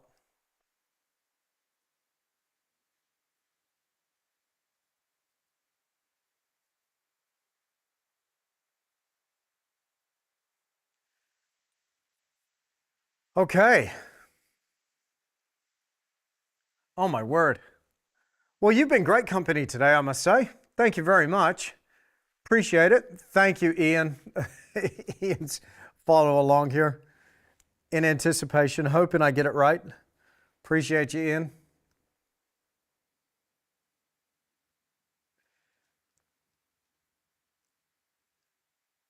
If the big shapes work, the little shapes will take care of themselves. So overall, just thinking about that effect of that light coming through, I've got a lot of material to get on with here, a lot that we can achieve in the second session.